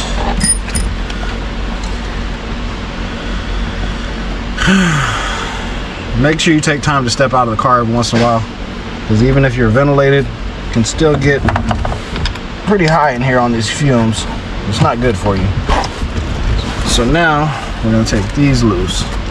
Now when you take these loose, be very careful because there are gaskets inside. Those gaskets are very, very crucial to making sure your fuel pump seals. If it doesn't seal, you're going to have issues with flow. So if you ever connect a system like this and you're not getting fuel up to the front of the rails, even though you hear the pumps running, most often than not, it's because your seals are not fully seated in here for the pumps. So you see I just took the 2 middle ones out, thread in the longer ones. They don't have to be singed down or tight, just thread them in by hand. And take out the rest of them.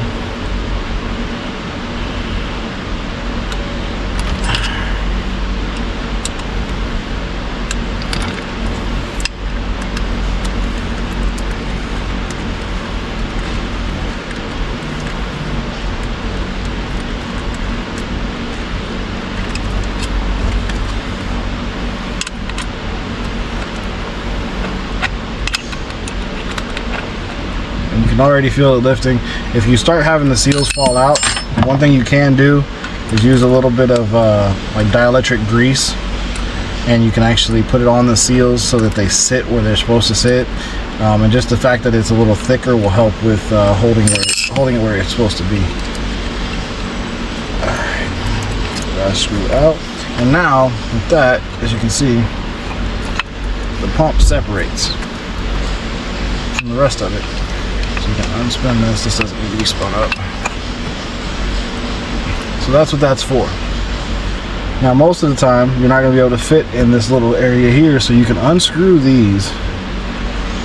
You're just going to have to remember the orientation of the pump when you're doing it.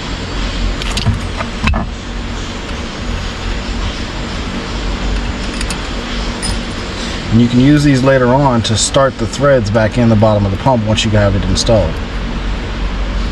This is one thing that I've always hated about the 4 systems, is trying to get these two together. So there we go. As you see, here's our gaskets, which if you leave them alone, usually they stay. But I always double check, because just like that, we're missing one. And it fell right in the tank where it normally falls. So one already fell out. So make sure they're all there. Very, very, very important. If you have fuel in your tank, it makes this even harder.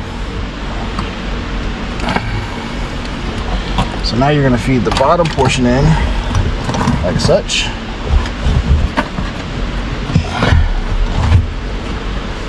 What you don't want it to do is fall too far. So if you didn't drain your tank, if you're going to be playing in a bath of fuel right now, highly, highly, highly recommend gloves. Otherwise, it's pretty messy trying to do this. Now remember earlier that tube that you disconnected that I told you to remember, it's going to be down here and you're going to have to reach in here and find it. Once you do find it, you guessed it, you got to go inside and plug it in down in the tank.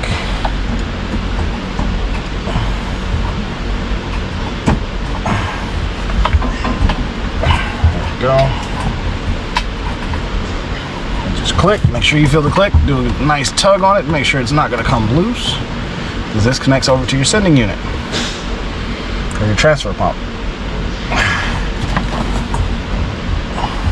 Now that that one's on, you have the other one right beside it that gets held on with an Allen key, and that also you have to do in the tank.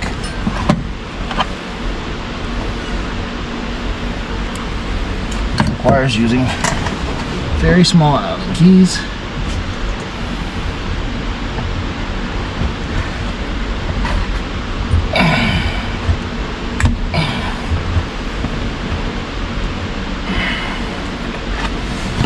Allen wrenches, Allen keys, whatever you want to call them. Loosen it, you don't have to take it off.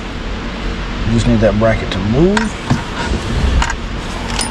And then you're going to take the other little plastic hose that's... Alright, so at this point, unfortunately, my camera has died, but all you're going to do is finish connecting the 2 hoses that you disconnected from your main fuel pump from the factory. Once you get those connected, you're going to sit this down in the tank, and the way you took the locking cap off, you're going to basically just lock it back the opposite direction. So you're going to sit it in, turn it to where it's as tight as you can turn it by hand.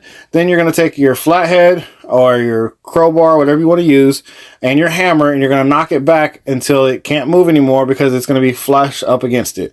Once you get that completed, you will need to connect pump 1 and 2, as you can see on the top of the fuel pump, to the harnesses that you ran under the seat. Put the seat back in where it came out of, snap everything back in place. Then you're going to want to go to the trunk and finish cleaning up your wires, making sure everything's nice and neat. And that's pretty much it for this install.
What's up, everybody? It's Matt from 9 Day Performance, and today is a different type of video. We're not gonna have our typical happy-go-lucky, we're doing great today. We have a problem with Baby Demon. Baby Demon is back from the dyno, and we heard a strange noise while we were on the dyno, and comes to find out, it seems like something in the blower snout is hurt. So we're gonna go ahead and get the blower snout taken off the car so we can inspect it, find out what exactly is wrong with it, and we're gonna bring you guys along for the trip as we go. If you haven't already, like, subscribe, share.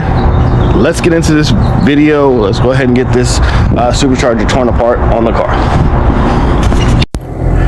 Alright, so as I'm getting this tore apart, I'm going to go ahead and give you guys a little bit of background as to what happened. We were on the dyno, we did about 6 pulls-ish, getting everything dialed in, and randomly we heard a rattling slash vibrating coming from the top of the supercharger slash the front of the supercharger, which is normally an indication of bearing issues. This supercharger was just freshly rebuilt from Kong, so we were kind of confused as to what the noise would have been because the bearings were just replaced.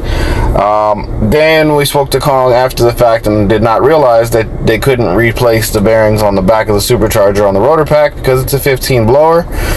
I didn't know that at the time. I thought he could still do it because we have another shop that does it as well. So that was an oversight on my part, but the bearings were good whenever they checked them.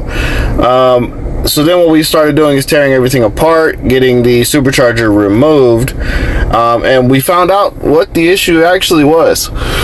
It's not the bearings, surprisingly.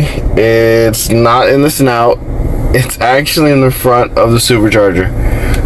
Normally whenever I've ordered pulleys from Grip Tech or whoever, yes, they normally come non-assembled. However, I ordered this one from Kong, and I selected the box and paid for them to install the pulley as well. When the supercharger got back to us, what I did not realize was they didn't torque down the pulley.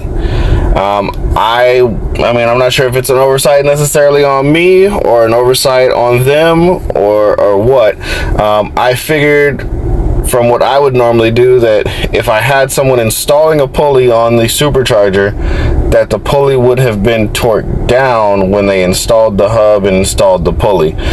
So I didn't even check it. I just put the supercharger on and put the belt on and everything else after we finished the build. So what it was is the screws on the supercharger pulley were slowly backing themselves off of the snout, and it was causing the pulley to vibrate very bad when you turn the car on. Well, it mimicked a issue with the supercharger that we thought was bearings, and as you see here, I tore the entire supercharger apart trying to figure out what the issue was. I tore the snout off, tore the lid off, ended up having to replace like $300 worth of gaskets on the blower just to find out that it's not bearings, it's not bushings, it's just a pulley that didn't get torqued down when it was installed. So, crisis avoided.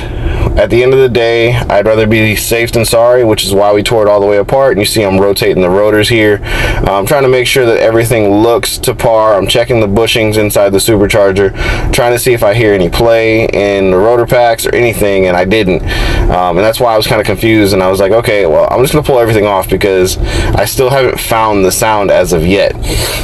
So I didn't actually find the sound until I was on the floor with the supercharger, and I put the snout back on. After I put the snout back on, I started playing around, moving stuff around, and once I held the rotor pack with the snout on and tried to vibrate the pulley, I then realized that the pulley was loose. Whenever I installed it initially with the blower, no, I won't say that the pulley was completely loose. They probably did tighten down the bolts with like an Allen wrench or something like that, but they didn't have Loctite, they weren't torqued to specs, so they backed themselves off. That could have been a catastrophic problem if we would have not caught it in time. It could have cost us a lot. In the middle of a full pull, we could have lost all boost. We could have sent a pulley through the hood, could have sent that pulley through the side of the wall at the dyno that we were at. could have caused detonation. We could have had tons and tons of problems, but luckily we avoided most of those problems. We got the pulley torque back down, got the blower back on the car, and then we decided to tackle two more issues that arose while we were on the dyno. One, blower speed. Two, our temps. The blower speed was a little bit higher than what we normally like to run. I mean, the 2.7 upper and the 10% lower, that's pretty much way past what the quote-unquote max is for the blower. But most of the time when we're pulling them down, it is, no matter what you do, because the factory kind of limits that. But at the end of the day, we know what our safe range is, and we were a little bit past that. So Ryan at FRP, we had a conversation, and he said, hey, you know, the cams that I create usually make power up to around 7,000 RPM. We can turn this one higher in the RPM range to make up for losing some boost at the lower RPM. So basically, we put a 285 upper, 10% lower. So we raised our shift points from 62 to 68. Therefore, being that, you know, he can still go out and have fun, he can still make the power, but he's going to make the power in the higher RPM now, which also in turn gives less drag. It's not as much weight because it's already rolling faster, if you see what I'm saying. But aside from that, we're making it so that basically when you're playing around on a normal basis, you know, people are going to go to 4,000, 5,000 RPM, 6,000 RPM, and we're not maxing out the blower at those speeds with this pulley. However, in a race mode, when he wants to actually race the car, he's going to be making that power and be able to shift and actually turn an extra 1,000 RPM almost from what he had.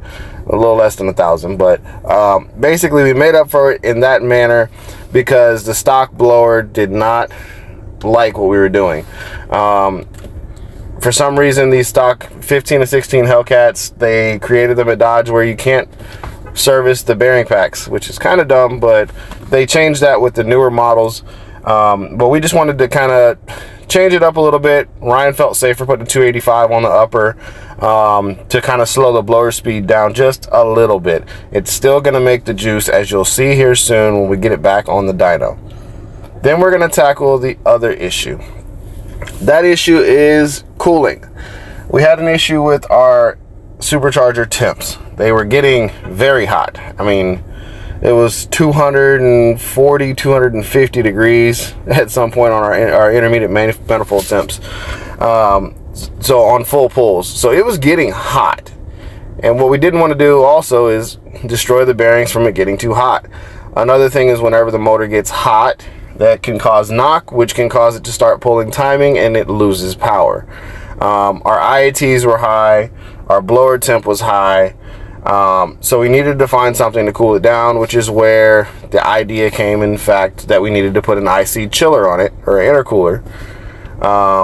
And initially we thought it would be a great idea to go with FI interchillers. But we would soon find out that that was not the best move we could go with. And I'll get into that in a little bit, into the whole fiasco of what was FI interchillers. I'm not going to tell you you should not purchase from them. I'm going to tell you my honest opinion on everything that happened, verbatim, what exactly went down, and you choose for yourself whether or not you want to get an FI interchiller or whatnot. But we switched to a different brand after the issues that we had and had phenomenal results.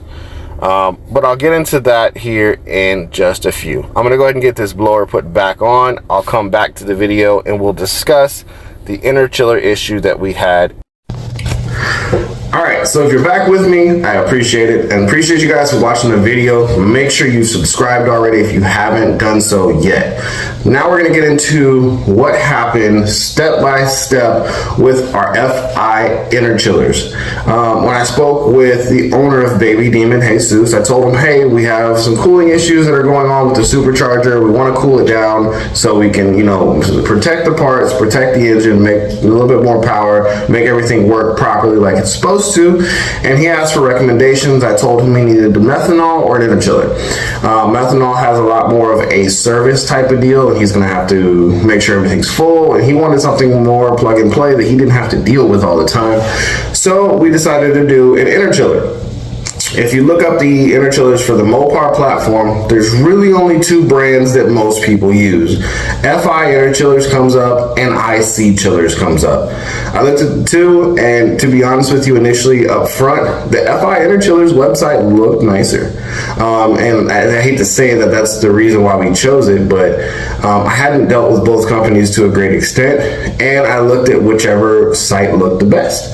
And I called immediately to FI inner chillers, and I called and talked to, I believe it was Craig or whatever his name was, and I told him the situation, said, hey, we have a build, the build is done, I need something kind of quick, are you able to accommodate me? He said, oh sure buddy, I have, his exact words are, I'm here in Texas, I'm in Dallas area, I have inner chiller kits in stock right behind me, I have plenty ready to go. And I said, okay, well, how long will it take for you to send me one? He said, on average, it's about 2 days shipping to get to you.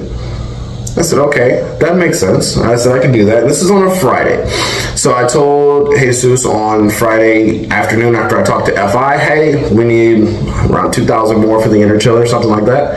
And he said, okay, cool. Now let's go ahead and get it started. So he's like, I'll send you the money tomorrow. I said, cool. So I called FI back and I said, hey, got a few more questions. Just want to make sure. I was like, is this kit plug and play? I see on your website, it says plug and play, and it's, you know, going to have everything we need for the inner chiller to work. He said, yes, everything you need. You know, we'll have all the parts you need, the inner chiller, the lines, whatever you need for the installation for the inner chiller, you'll have it there with you. And I said, is there anything else you need to add? He's like, no, you're good. He's like, we have everything. It's complete. It's a plug and play kit. So I didn't question anything more. I said, okay.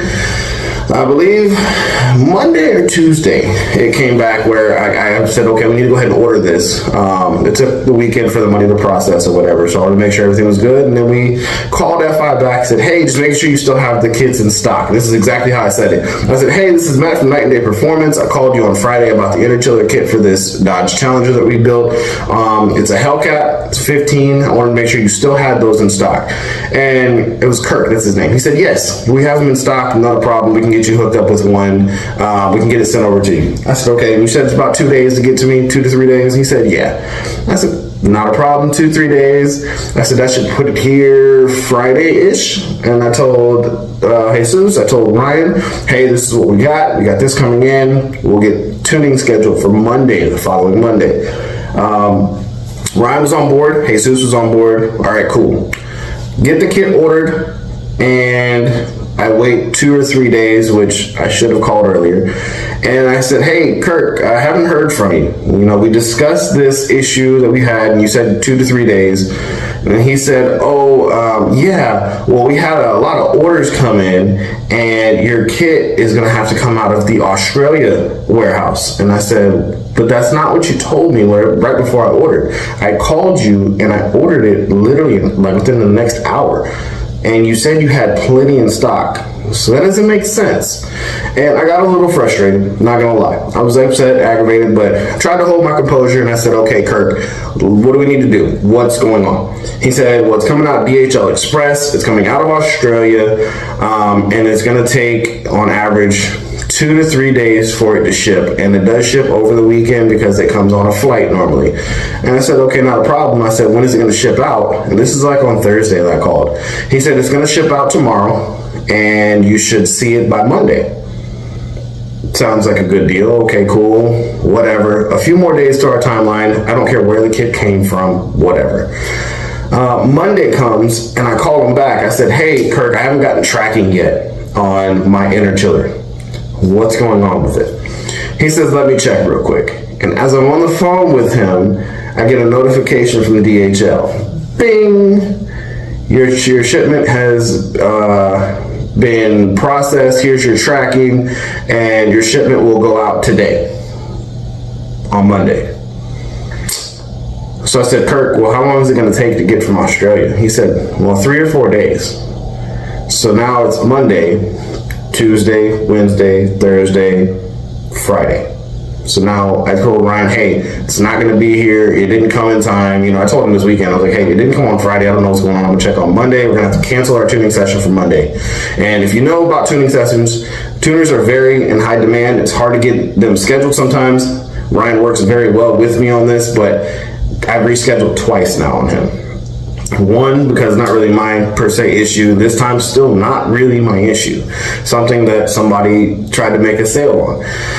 So Ryan said, no problem, just let me know when you get everything and you have it installed. I said, all right, the guy said it should be here Friday. I look at DHL, it should be here Friday. The shipment comes in Friday afternoon. I'm in the middle of working on cars. I didn't get to open the shipment that exact moment. I opened it the following Monday. I open the kit, I start pulling out the instructions. And one of the first steps in the instructions, which, let's see, I'll have a little bit snippet posted up here, just so you can see. It'll be on this side or this side. And I'll kind of post what I'm seeing. I'm not going to post their full instructions, but I want you to see what I'm talking about to know I'm not lying. The first step is about using your factory intercooler pump with it and plumbing the factory pump. It says step 1, plumbing your factory tank with your BMR Black Market Racing reservoir tank. I looked at my kit. I don't have a BMR reservoir tank. So I called Kirk and said, hey, remember that kit you just sold me that you said was plug and play and you would have everything that I need in the kit for this installation? I said, well, on your instructions, step 1 says I need this BMR tank. Where's the BMR tank? He said, oh, it doesn't come with that. Our kit is plug and play. It comes with everything you need, but you need the BMR kit to make our kit work right. I was like, what the hell are you talking about? You said everything would be in stock. You said you'd have everything for me. I asked if I needed additional. You said I didn't. And he said, oh, you don't need additional for my kit, but you need this other kit. He said, everyone should know you need an expansion tank. I said, well, not if I'm buying a plug and play kit from you that you said works. I'm not expecting to buy another kit to make your kit work. That doesn't make sense. I said, it should have been notated on your website. It should have been told to me on the phone. I called you 4 or 5 times. You could have relayed this message. And I said, but you know what, Kirk, it is what it is. How much is the tank? Do you have it? He said, well, I don't have it. You have to call BMR for it. So I called BMR. Very, very helpful, very nice people, nothing against them. They said, well, that tank is on back order right now. It's going to be 3 to 4 weeks before we can get it to you. That's not going to work for me. So I called Kirk back. I said, hey, what other tank can I use with your interchiller system to make this work? I need something quick. His response was, we've only done our testing with the BMR tank, and that's the one you need to use. So you're going to have to get that one. You're going to have to wait for it to come. I searched everywhere. Nobody had it in stock. And of course, at this point, I'm very aggravated. My shipping times have been delayed. I've been lied to on the phone about when it would be here. And all across the board, it's been a fiasco. So I'm getting very pissed off. So then I said, okay, Kirk, whatever. Let me figure this out. So I said, I'll look through the rest of the instructions on how this system gets installed to make sure I have everything. And if you look at his instructions, it says Hellcat plug and play kit. Sorry, I'm looking behind me at the instructions and referencing at the same time. They have YouTube videos on how to kind of install it. Their YouTube video literally goes into here's the car, here's it installed, this is where your stuff goes, have a good day. It doesn't tell you how to install their kit. You can figure it out, of course, but it's not a plug and play.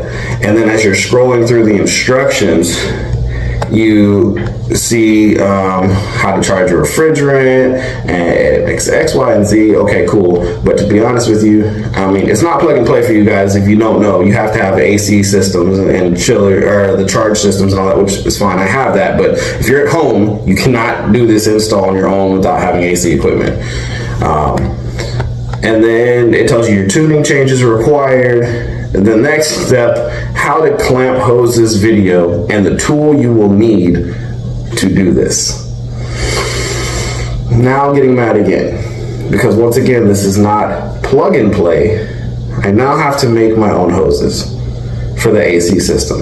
And his justification was, oh, there might be differences in the length of hose you need or whatever. I'm like, well, if it's a Challenger, they're all the same body. There's no reason why my hose should need to be different. If I need a different size hose, then I should be able to make my own, but you should sell a kit that's plug and play.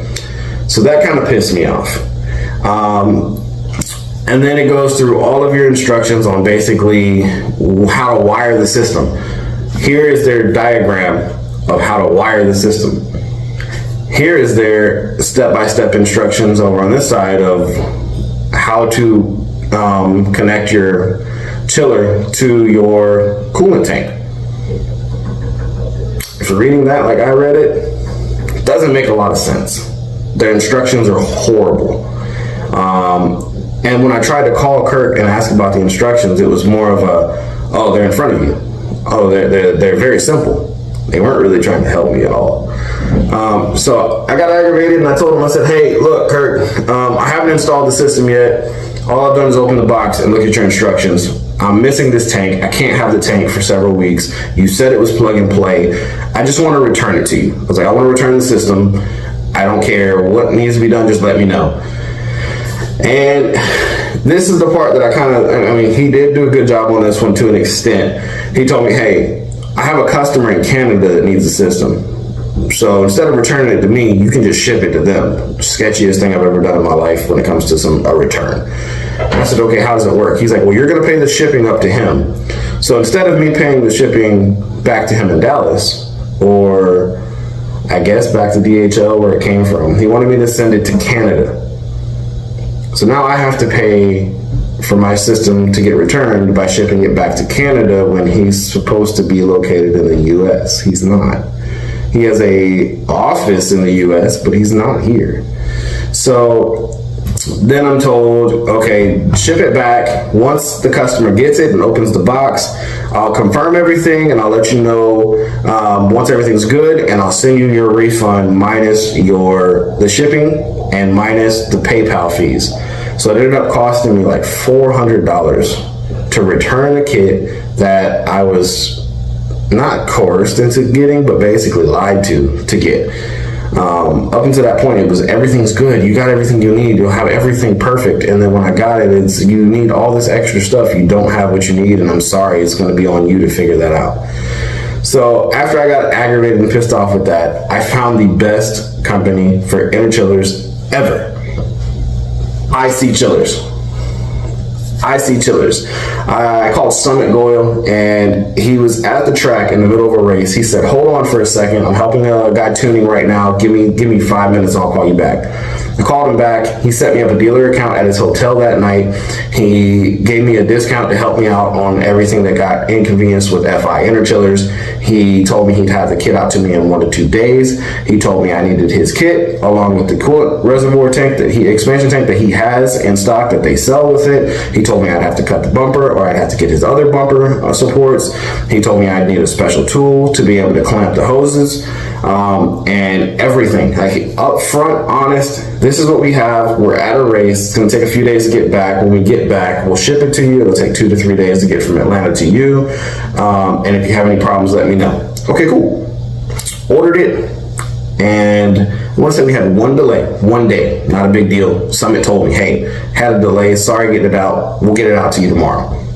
No big deal. I'm cool if you talk to me. The kit arrived, beautiful quality kit. I'll show you the unboxing here after this in just a second if I can find the video. If not, I'm sorry. We had an issue trying to get all this rushed together that we didn't get all of our content together on it. But I'm going to try to find those videos and post it next. If not, I'm sorry. But I can post some pictures of after with the inner chiller installed and the reservoir tank, everything. Top quality product, and I called Summit sometimes after hours, sometimes before hours, sometimes on the weekend. Summit texted or answered me back immediately. He went out to the workshop. He pulled the kits that he had. He showed me step by step. He circled the instructions. He showed the instructions versus what he had in his hand. He walked me through the entire process of any issues I had, any questions I had. He answered them at any time of the day, pretty much. I'm not saying to call the man at any time, but I will say I called him one night at, I want to say 8 p.m. I texted him at 8 p.m.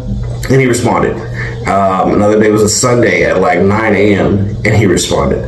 Thank you, Summit. Thank you to your team. Thank you to IC Chillers. You helped us get this car back together. Their kit is very nice. Their instructions are a million times better. Are they step-by-step walking through? No, there's some stuff that they're modifying on it, but anything that's not in their instructions, Summit got for me. He took care of me, and I highly, highly recommend IC Chillers for all your inner chiller needs. Their kit is fabulous. It works. It's great.